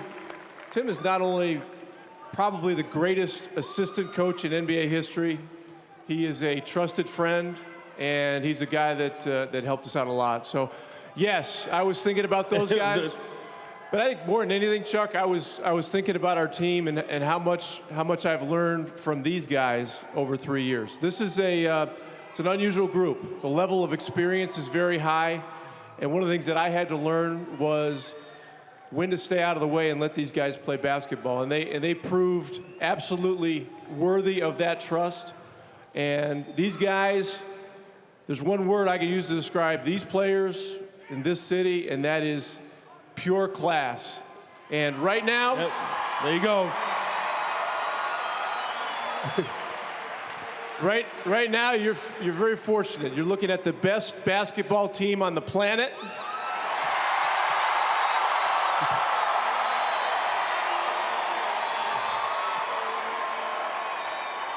And also, it's very clear now that we also have in our presence the greatest basketball player on the planet, Dirk Nowitzki.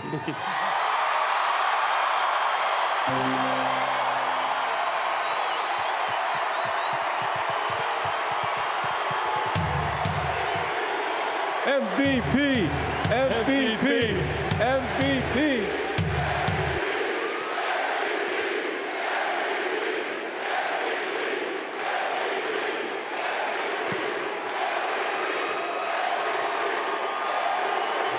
They might be able to do this for about a half an hour.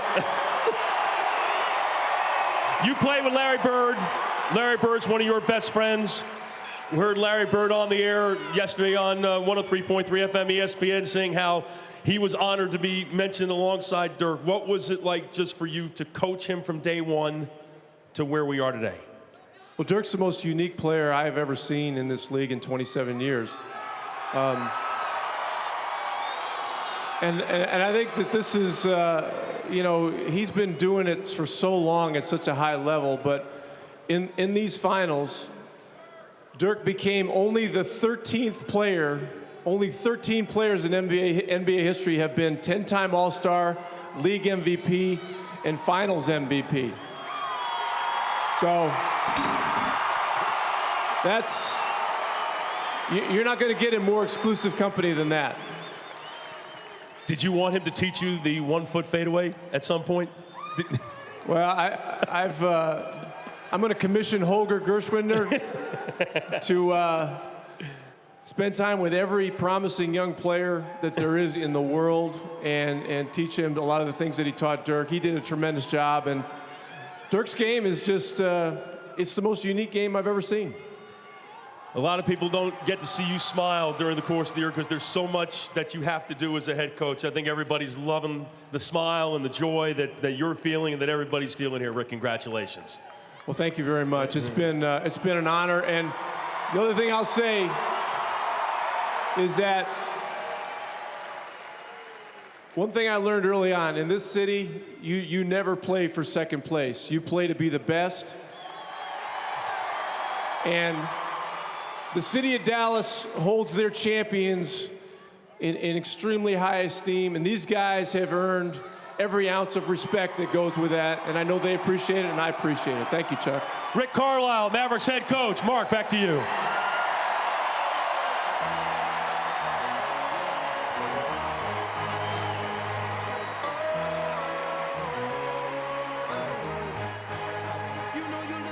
Next up, we're going to hear from the coach on the floor. You guys know him as Jason Kidd.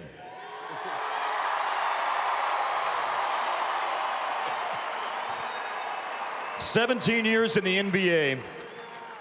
This year, Jason Kidd became third in the NBA in made three-pointers. He's now third in the NBA in steals. Last year, he was second in the NBA in assists all time. When I think back about this playoff run, the things that Jason Kidd did were the big plays at the end of the game. A steal at the end of Game 1 against the Los Angeles Lakers. A three-pointer to give the Mavs the lead in Game 4 in overtime at Oklahoma City. At the end of the game, when a big play needed to be made, Jay Deuce was there. He is the personification of what Rick Carlisle wants out of his team, and that is resourcefulness. He's a future Hall of Famer, Jason Kidd with Chuck Cooperstein.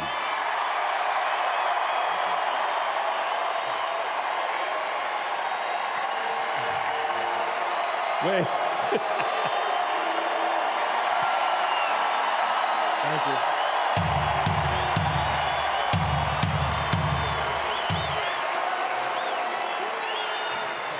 June of 1994. You're drafted by the Mavericks. You're drafted number 2 overall. It just took you 17 years to do it here. That's all right. This has been a great journey. I'm very thankful to, one, have these group of guys behind me, take me somewhere I've never been, and that's a champion. So I want to thank my teammates, the coaching staff. Coach Carlisle was great. And again, I want to thank the fans. You guys were wonderful.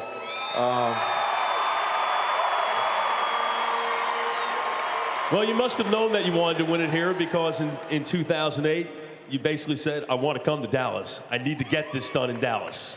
Why did you feel like you had to get it done in Dallas? Well, I just thought this is where it was started. And my dream came true in '94 when I was drafted by the Dallas Mavericks and Don Carter and Mrs. Carter. And I just didn't know it was going to take 17 years to win a championship. But I thought playing with the guys, Jed, Terry, Dirk, Good shooters make for good assist guys, right? I knew one thing: I could get a lot of assists by passing it to Dirk and Jet. I knew that, so that was one of the reasons. But also the owner. If you don't have a competitive owner like we do in Mark Cuban, you're not going to win anything. And so I was very happy to be a part of it. When did you know that this was the time? That the time was now? I still don't know. I'm still. I'm still kind of floating a little bit. It just seems like, a dream. As a kid growing up, you want to have this trophy, and it just doesn't seem real right now. So ask me that in about 2 more weeks. Have a good time at the parade? Oh, the fans were great. You guys were awesome today coming out. I think the biggest compliment is your class. You guys are first class all the way, and I just want to thank you guys for showing that today. I know a lot of people have asked, and I guess we should ask it here now. You have 1 year left under you. You want to come back and do it again next year? Oh, that.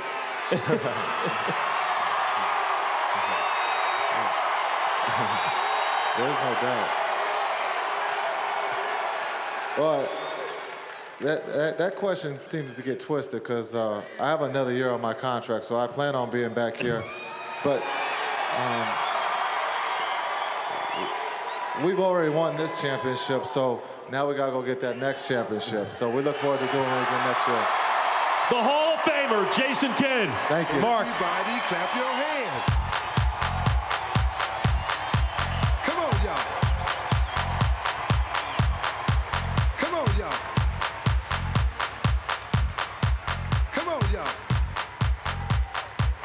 All right, guys, ladies and gentlemen, the next person we're going to hear from was acquired last summer. You guys may not remember the date. It was July 13th, 2010. Mavericks made a trade with the Charlotte Bobcats. Not a lot of people talked about it then, but they're talking about it now because that's when the Mavs got Tyson Chandler.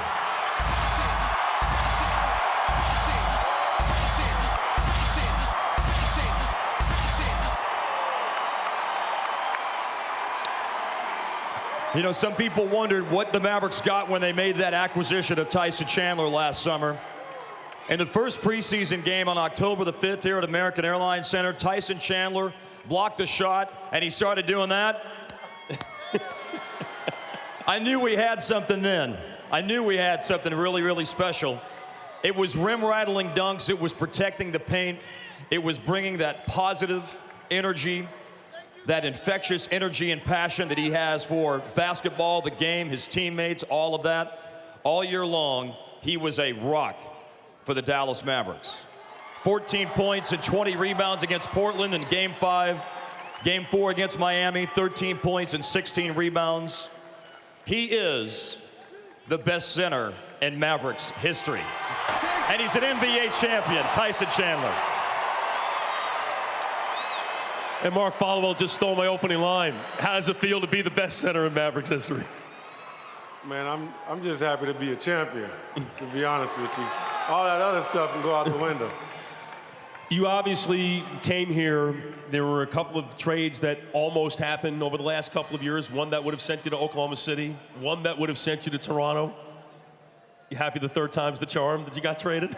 Exactly. I'm like Jason Kidd. Third time is always the charm.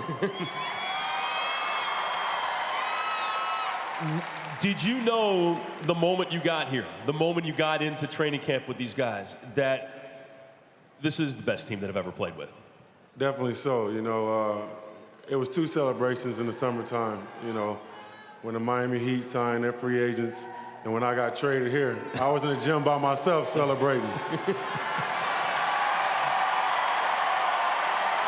No smoke, no dancing. Just pointing at your chest and saying, I'm with the Mavericks. Just me, I'm a Mav, baby. Just me by myself.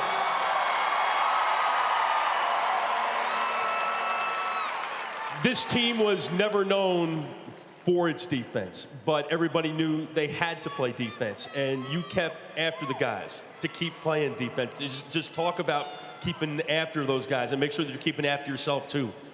Yeah, you know, I get a lot of credit for, you know, bringing defense here, but if it wasn't for my teammates coming in, working hard, night after night, you know, I wouldn't get any of the accolades that I was able to accomplish this year. So I want to thank all my teammates for having an incredible year defensively and stepping up to the challenge.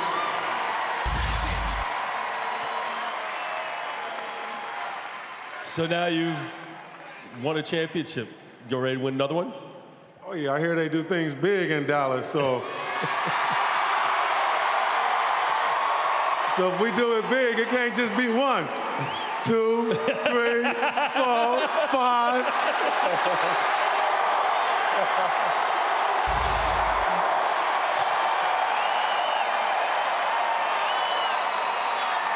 Well, just like your teammates all year, you talk the talk, and then you walk the walk. Congratulations, Tyson Chandler. Thank you. Mark.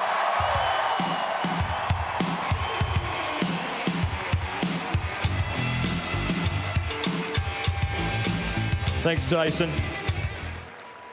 All right, our next guy, this is what I would say about him, and this is what I would say about any player in the NBA who's going to step up and take a shot late in the game. If you're going to take big shots in big games, then you better think you're going to make every one of them. But you can't be afraid to miss one every once in a while. And that is what personifies the guy who's revving up the engine on the runway right now. That's Jason the Jet Terry.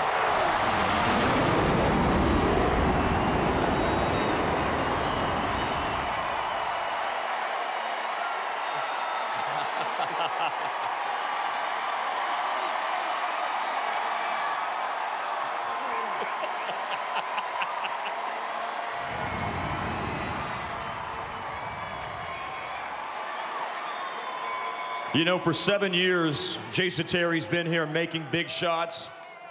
But when it came time to make the biggest shots of his career, it was Game 4 against the Lakers, an NBA record-tying 9 3-pointers in a playoff game.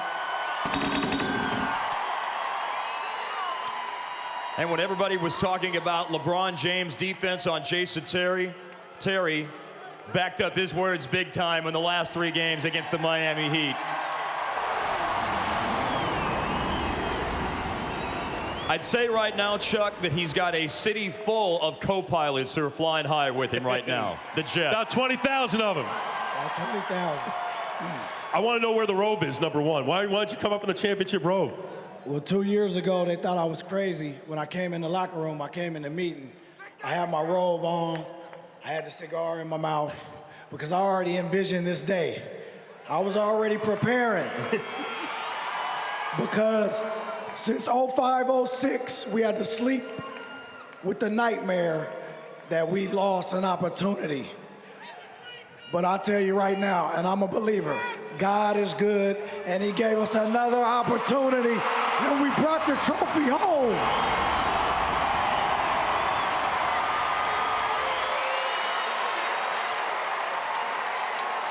As Marcus said, you've done a lot of things in your NBA career. You're known as a closer. You love taking the big shot, making the big shot. But these last few games, when LeBron James was trying to shut you down and you wouldn't let him shut you down, what was that like? Well, you know what? For these 15 men behind me, I don't care who suited up in that uniform. Tim Hardaway could have came back out there. It didn't matter. It didn't matter. Nothing was going to stop us from hoisting up this trophy.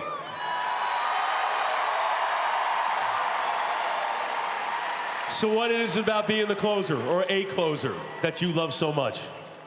Well, you know what? If I don't close, I got to go home and answer to 4 co-pilots. And then the biggest co-pilot of them all, my wife. So that's why I always got to finish the game and seal the deal, baby. You started your career in Atlanta. You were successful in Atlanta. You were traded to Dallas in one of the great trades in Mavericks history. One of the great trades in Mavericks history, for sure. Atlanta. Atlanta, I know. Well, where is that at? Well, it's about 730. I'm home, baby. I'm home.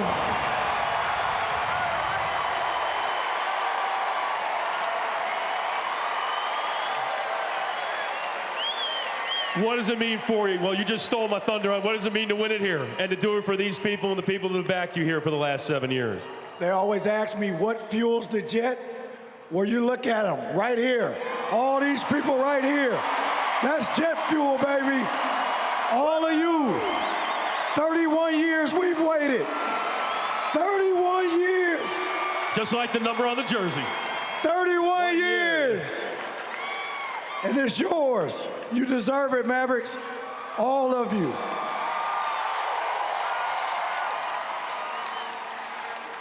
All right. Because we're the media and we were supposed to ask these things. So what do you do next? Brad Davis, Rolando Blackman, move over, boys. There's some new jerseys coming to town.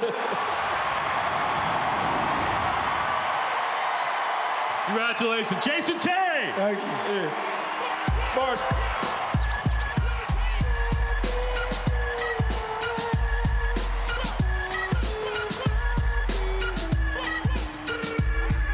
Thanks, Jed. Nice job, Coop. Nice job, my man. All right, our next person who's coming up to talk to Chuck Cooperstein, I got to tell you, I really struggled with coming up with an introduction that I wanted to say for this guy. I didn't want to keep us here all afternoon for the introduction that he deserves, and I didn't want to embarrass him by going on and on about what I think needs to be said about him. I think you guys might get the idea of who I'm talking about. What's his name? What's his name? The MVP of the NBA Finals. That's who we're talking about.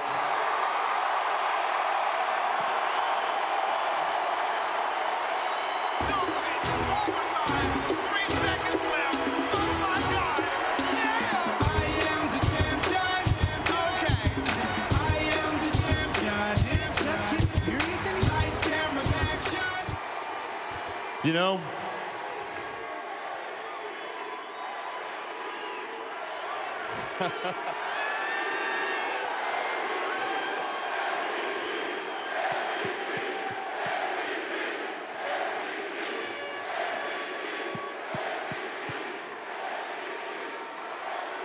when I was thinking about how I wanted to introduce Dirk, this is the thing I finally arrived at.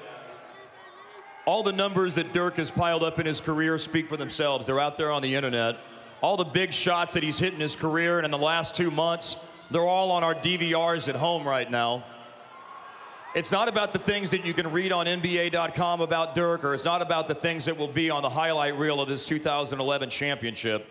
The reason we wanted it for Dirk is because of his heart, his class, his work ethic, his humility, his sense of humor, his respect for the game, his respect for people. That's why we wanted this championship for the Dallas Mavericks and for Dirk Nowitzki.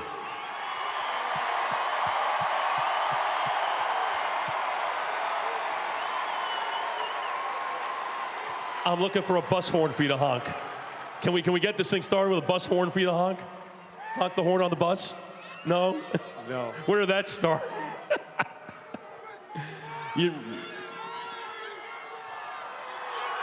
We saw this at the end of Game 6, and you went behind the stands to compose yourself. And we're seeing a lot of this here right now. It's a long way from that bullhead haircut with an earring the first time you showed up here, isn't it? I mean, it's been an amazing ride, amazing journey.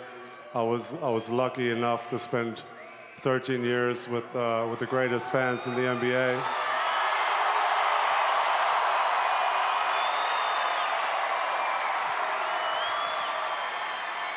Yeah, it's been a lot of ups and a lot of downs. So this is the top of the iceberg, and it feels absolutely amazing.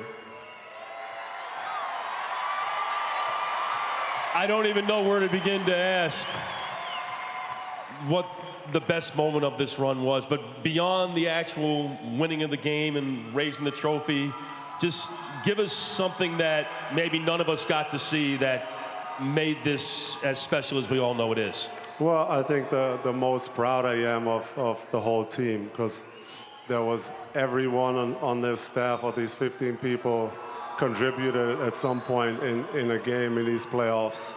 At some point, one player from the bench came in and changed the momentum of a game and changed the series that way. So I got all the respect and I'm so proud of the team.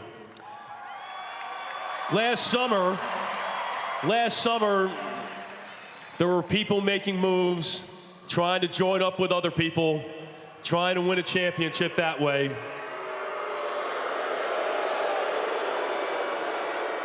You didn't do it. You wouldn't do it. Why wouldn't you do it? Well, I think it was pretty clear that we felt like me and Mark, by the way, who was obviously been so loyal to me for 13 years now.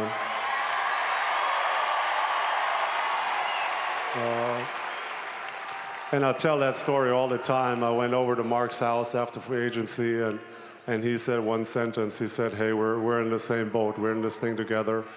And ultimately, we talked. We had a great meeting. It was an emotional meeting for an hour and a half. And we agreed to give this another shot, give it another try, bring some veterans in like we have, and get it done with class. So it was amazing. The harder the climb, the sweeter the victory, right? Sorry? The harder the climb, the sweeter the victory. Yeah, it was. I mean, if you go through 13 years and keep putting the work in, to finally be on top of the world is an amazing feeling.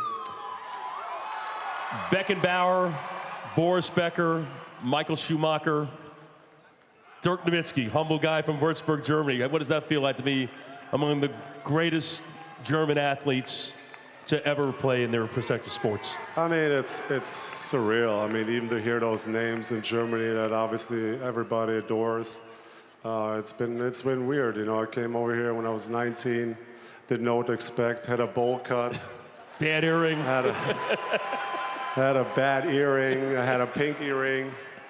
So it was just a bad look, and I didn't really know.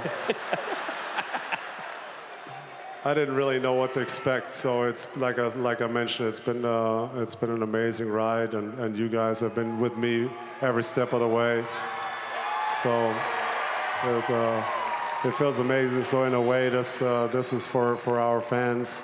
Obviously, I want to thank the team. It's been amazing. Coach Carl and his staff was great. I think what people don't get to see, a lot of our support staff that behind us, everybody works for the Mavericks over at Taylor Street. Our staff, our trainers, our equipment managers, the doctors, and they all been a part of this. So this is all for you guys, and I love you.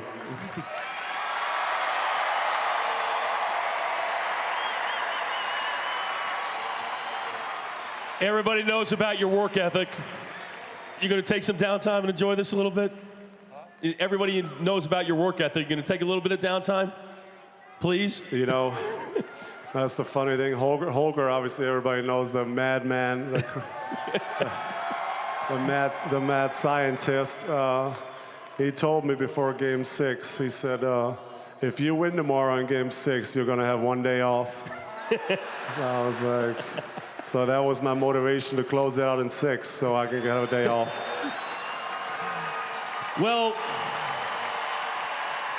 the Mavericks, along with American Airlines and the country of Barbados, all our corporate sponsors, want to give you a little bit of downtime and an early birthday present. Dirk's birthday is Sunday. You all want to sing happy birthday, you can do that. Thank you. Thank you very much, guys. No, stay here. We're not done. More? We got more? No, you're not done yet. Wow. What else is on that? Well, just wait. But wait, there's more. A special finals most valuable player present to give to you. Happy birthday to you. Happy birthday to you. Happy birthday.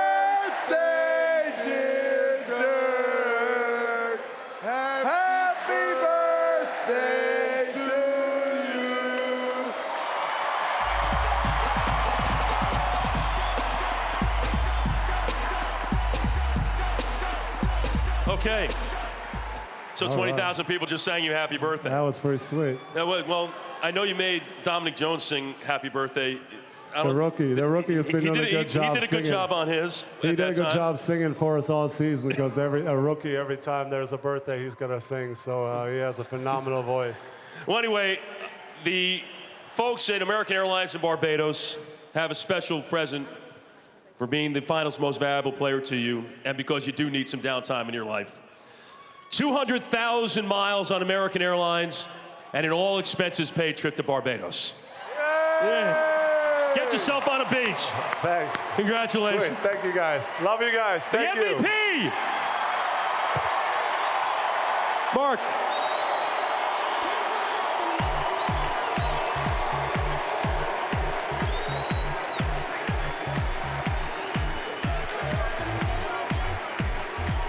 We are so lucky to not only have him as the face of the Dallas Mavericks, but now the face of professional sports as we speak in the Dallas-Fort Worth Metroplex, Dirk Nowitzki. I got good news for everybody, though. We're not done. We're going to hear from everybody who was a part of this championship. All right, I got a couple of guys who need to get the mic right now. Starters in Game 6 when the Mavericks clinched the championship. He's got the championship belt.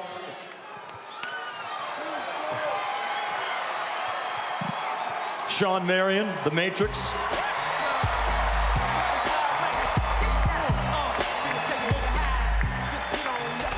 Where y'all want me to go? Y'all want me to sit down up here? You can sit wherever you want. Hey, you've got a reality show coming soon. I feel like giving a concert.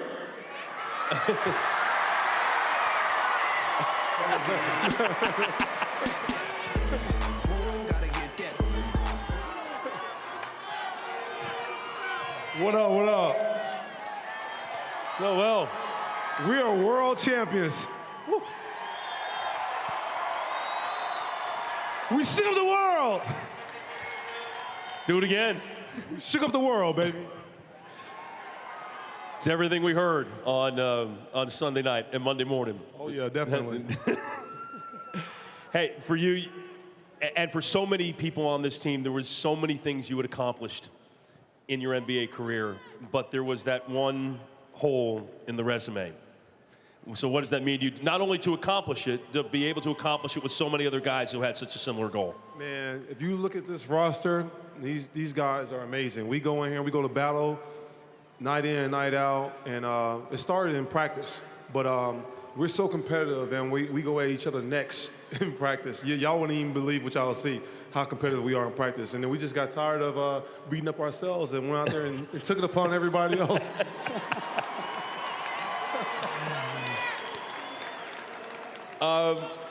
Mark slept with the trophy on the plane going home, right? Yeah. So where are you going to take the trophy? I'm not taking it to the bathroom.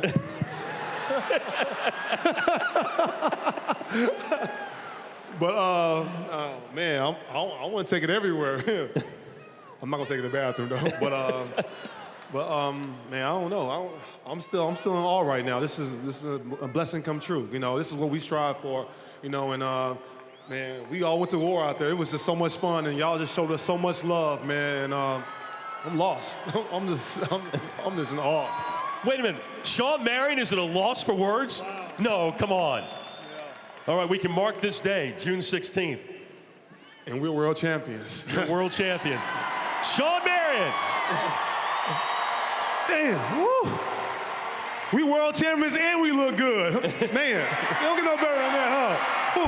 Well, I'm gonna let everybody know it.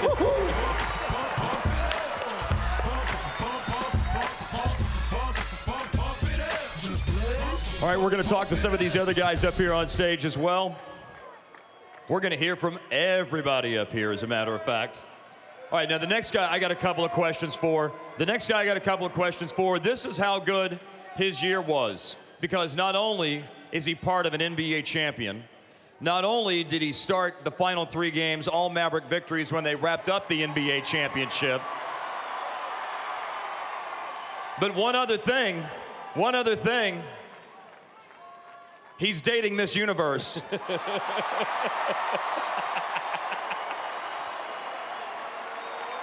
You guys know him as Jose Juan Barea. They started doing it up at Northeastern University where he went to college. Jose, Jose, Jose, Jose, Jose, Jose.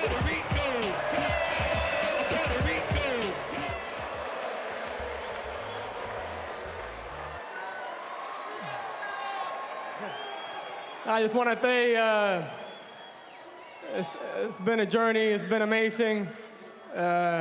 I'm lucky to have these fans that we got. Appreciate everything you guys do for us. I'm lucky to have my coach Rick, my coaching staff, and all my teammates that have confidence in me and make my game a lot better. And World World Championships, thank you. Thanks, JJ.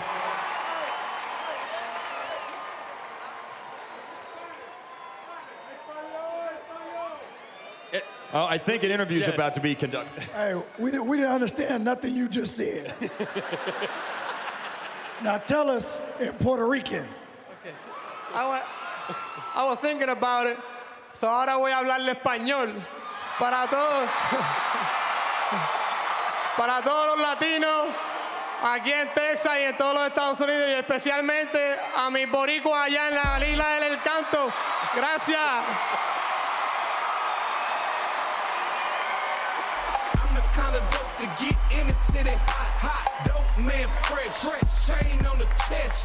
Body rockin' stage, ain't a stain on me yet. Get your swag on. Get your swag on. All right, now, you guys know there was someone else who was starting during the playoffs and the NBA Finals.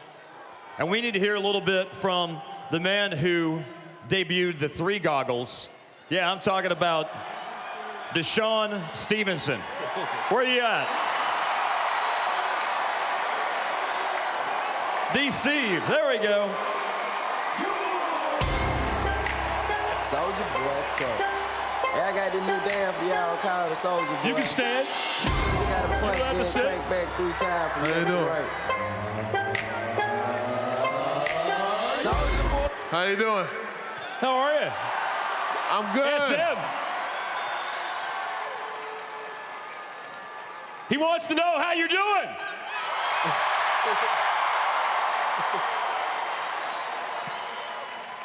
Three goggles. 3 goggles had 20/20 vision in the finals, didn't they? Yeah, everything was good. You know, J-Kid stuck behind me, Dirk, my teammates. If it wasn't for them, I probably wouldn't be in the starting lineup. This is a great team. We all family. We put it together. We brought home a championship.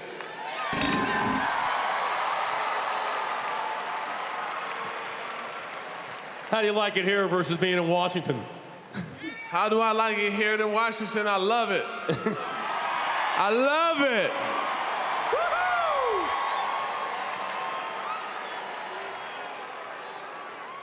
Any final words for the opposition, the one that you knocked down, the one that you made sure would not take your championship away from you? So makes any last words for the one person that you wanted to make sure wouldn't take your championship away from you? You talking about LeBron? Who am I talking about?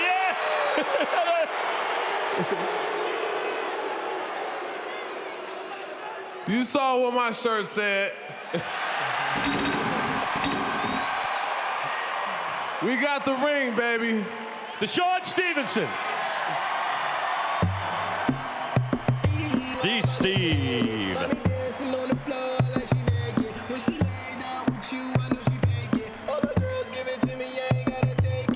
All right, everybody. I want to hear from some big guys. Let's hear from some of those big guys in the middle. Came on board to the Mavericks in a trade last season. And when Tyson Chandler wasn't a rock in the middle, this guy was bringing the pain in the middle as well. How about let's hear it for B. Wood, Big Wood, Brendan Haywood.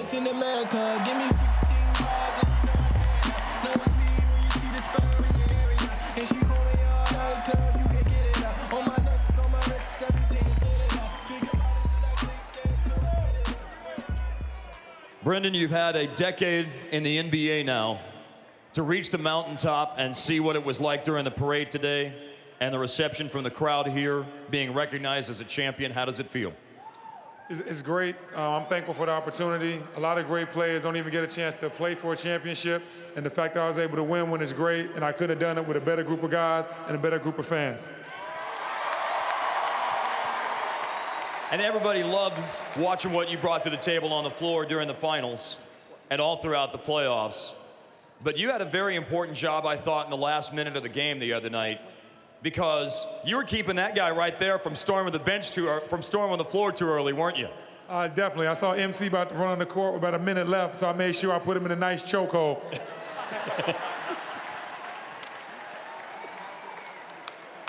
All right, everybody, let's give it up for Brendan Haywood.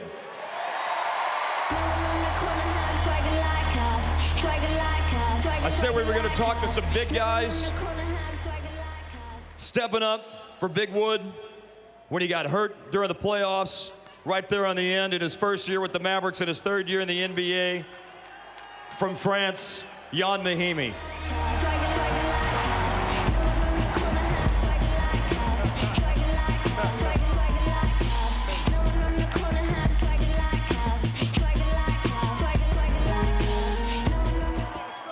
You know what people ask me more than anything else about Yann Mahimi nowadays? What in the world are you doing during the starting lineups in the huddle right before the games? That yell's catching on now, man. I just gonna do it right now.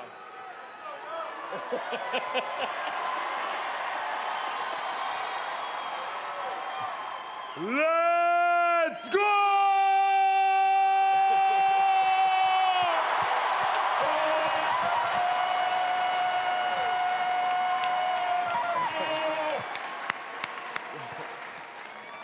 Yann, to be part of it, to be playing games in the NBA Finals, to see the reaction from this crowd, to see that parade today, what are you thinking? What are you feeling right now, man? It's like a dream come true. It's unbelievable.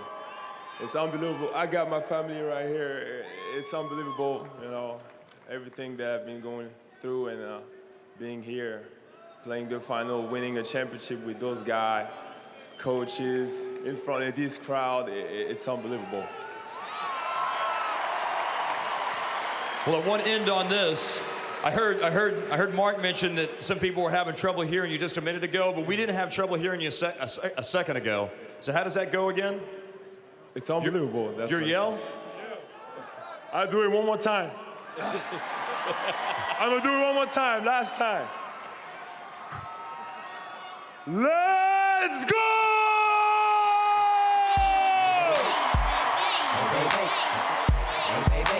Dog exclusive. Hey, baby. Hey, baby. Hey, baby. All right, another guy that we need to hear from who is a very, very special part of this thing. He almost played in the NBA Finals because he worked his butt off in rehab to be ready to have an opportunity for his team. You want to talk about toughness? After all, his nickname is Real Tough Juice.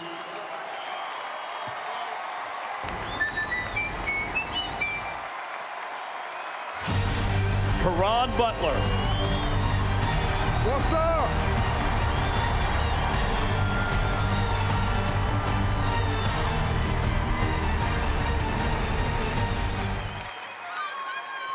How you feeling, big guy? I'm feeling good. Am I clear yet? Feeling real good. Through your perspective, through the eyes with which you saw this playoff run, you have obviously a unique perspective on it. You're on the bench, you're with the guys on the plane, on the bus, in the meetings, in the locker room. Tell us what you saw out of these guys, how they growed, how they were able to mature. What did you see in this playoff run? It was truly special. Watching from the time that I went down and seeing the adversity that everybody was going through, trying to get the rhythm moving forward, and everybody just stuck with it. And that was one of the main reasons why I wanted to stay with this organization. I was glad that nothing happen at the trade deadline, and they kept this thing together. I know you were as excited as anyone when the news came down last year about the trade from Washington to Dallas. Oh yeah, I went from a team that we was working our tail off in Washington to win 22 games. So to go from that situation to come over here and just, be championship contenders, year after year, it was truly special. And then to win a championship and then get this kind of response today? It was unbelievable. Dallas fans, you're the best in the world. Thank you.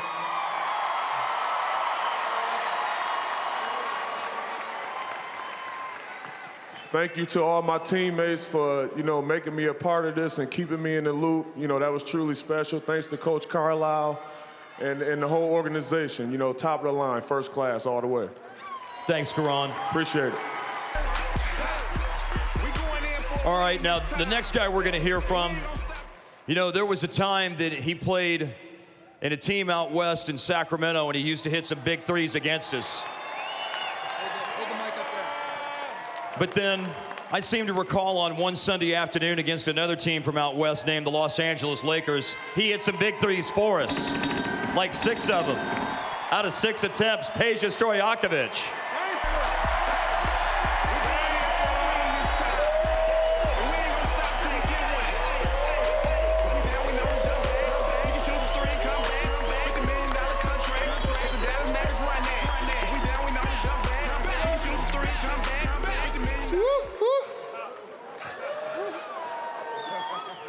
All right, Peja, so I think everybody wants to know. There were a lot of great moments for the Mavs in the playoff run, but tell us what you were feeling, what that groove was like that day against the Lakers when you were feeling it, knocked down 6 out of 6 from long range. Well, first of all, I never expected to play on this team, and after playing against this team for so many years. I just want to thank my teammates, thank the coaching staff, thank the ownership for the opportunity they gave me this year to compete again. And it was special, playing for the championship and winning at the end. It's the best moment in my career. And I just want to thank all of you guys for your love and support. It's been an unbelievable year. All right, before we let you go, Peja, I got some good news for you. I just got a text message. Peja, I got a congratulatory text message for you from Chris Webber. He just texted congratulations. Thank you. Actually, Jason Terry told me to say that. All right, now, he took care of the stage here a moment ago to make sure it was nice and clean before everybody got up here. We like to call him the custodian. It's your boy, Baby the Ambassador. And I got Bouquet in the building. All my Dallas Maverick fans, stand to your feet. All my Dallas Maverick fans, put your hands up. All my Dallas Maverick Brian Cardinal. Throughout the years he's been here, one of the things that Rick Carlisle's always stressed is that regardless of whether or not you're playing in games consistently, you got to be ready. And you want to talk about keeping yourself ready? This guy gets thrown into the fire in the NBA Finals. He's drawing charges. He's hitting threes. He's fouling the you-know-what out of people. How'd you keep yourself ready to play on the biggest of stages, BC? Well, first off, I'm not sure if any of those were fouls. I'm not sure. Oh, man. No. They were all fouls. Boy, like Paige just said, I want to thank Coach, my teammates, the support staff, the guys that helped me stay healthy, stay in shape, stay ready. It's they all had faith in me, and when Coach put me out there, it was an unbelievable experience, great ride, and you have to stay ready for opportunities. A lot of people start to work when the opportunity presents itself, and the opportunity will then pass you by. And my motto has always been to stay ready, stay healthy, stay hungry for when that opportunity came, and it did, and I was ready to go, and it was exciting.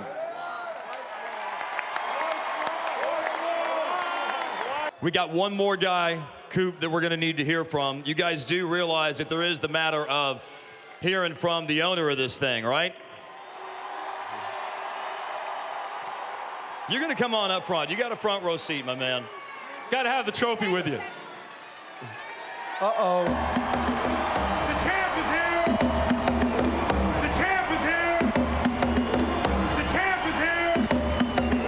The champ is here. Before Mark gets ready to talk to Coop, just remember, everyone, that he brought this team in January of 2000, January 4th, 2000.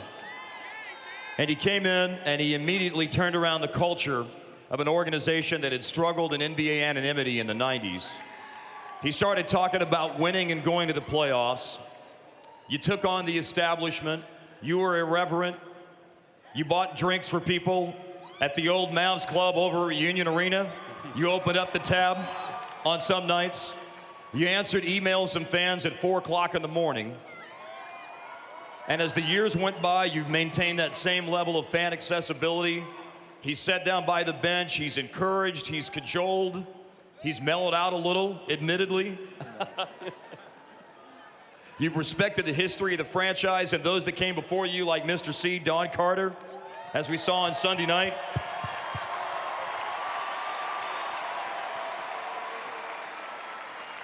You've written a lot of checks. A lot of checks. And most importantly, you have been the #1 Mavs fan for life over the last 11 years. So 2 things. Number 1, thanks for the most expensive, best-tasting glass of champagne I ever had in my life Sunday night. Thanks for that. And number 2, you know, Mark has always said in the NBA, there's one team that finishes first and 29 others that tie for last. You own the one that finishes first.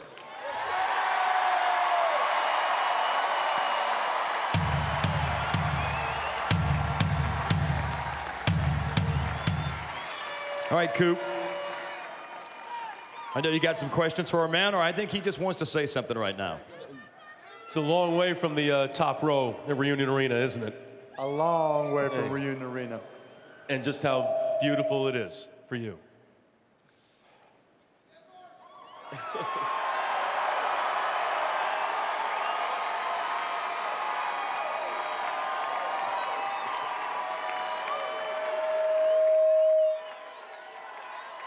Wow, you and Sean Marion at a loss for words in the same show? Can I say one thing? I like to say one thing, and I mentioned this to our players the other day. There's a big difference in this world, in this life, between success and fulfillment. And Mark has had, obviously, unbelievable success in business, in his life, but the thing that you all must understand, for him, never mattered the cost. It was being able to bring this moment to you that has brought him this fulfillment. Right? Thank you.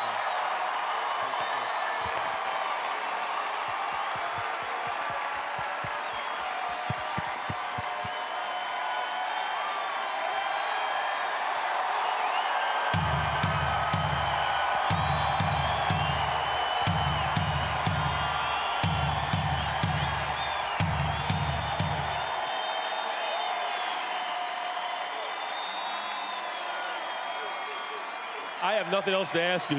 Your adoring public awaits you. You know,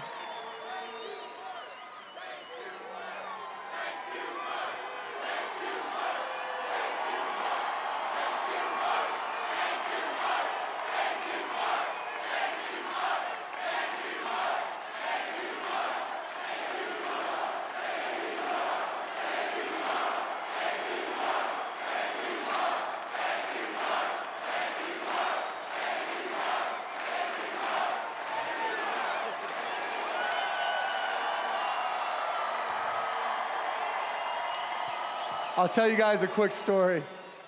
First, thank you. I mean, it's been 31 years for the Carters, 31 years for all of us here in Dallas, and I know it's just as special. It's just as special for each of you as it is for me. And it is so special. But I gotta tell you a story. The day I bought the team, it had not yet been announced. And so I went out with some of my friends to have an adult beverage. And I go into this bar, and I see this tall, German, goofy-looking guy. What he's doing in a bar, I have no idea. Well, I guess he's German, I should have an idea. With his bowl cut, earring. Now, I know I'm gonna be his boss the very next day.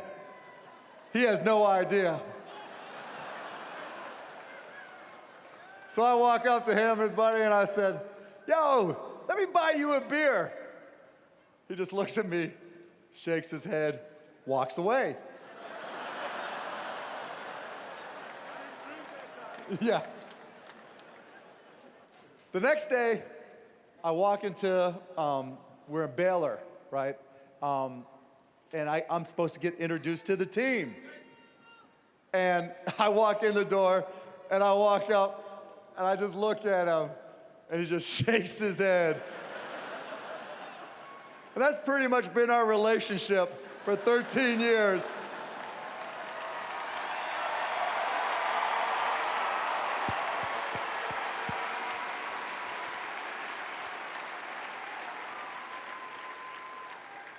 Every guy in this stage, everybody in the arena, every Dallas Mavericks fan across the world, we've been through a lot.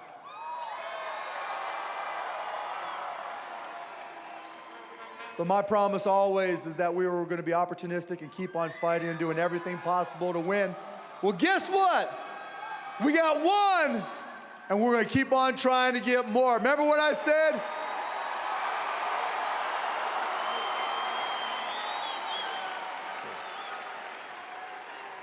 I came out here after we won the Western Conference Finals, and what did I say?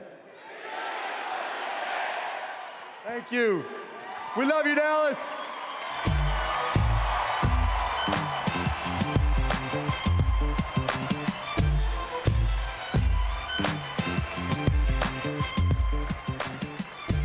Well, as we wind things down this afternoon, leading up to this, I always wondered, and people asked what it would mean for this team to win a championship. And I think as we see the time that everyone's had today, the people who have made their appearances at the parade, and the people who have shown up here, the smiles on everybody's faces and the cheering, it means a heck of a lot, Chuck, to see these Dallas Mavericks as your 2011 NBA champs. Y'all waited a long, long time for this. And you need to live it up, enjoy it, love it. And let's do it again next year. It was a great day. It was a great day. And I think the NBA season starts in 11 minutes.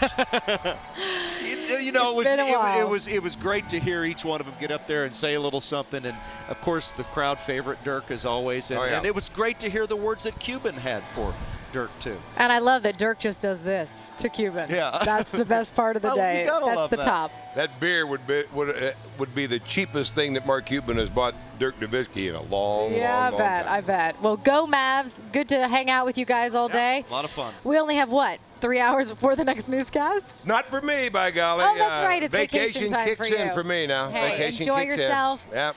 Let's eat. Let's eat. That's right. Thanks for letting us share in this amazing day with you. Go Mavericks. Good night.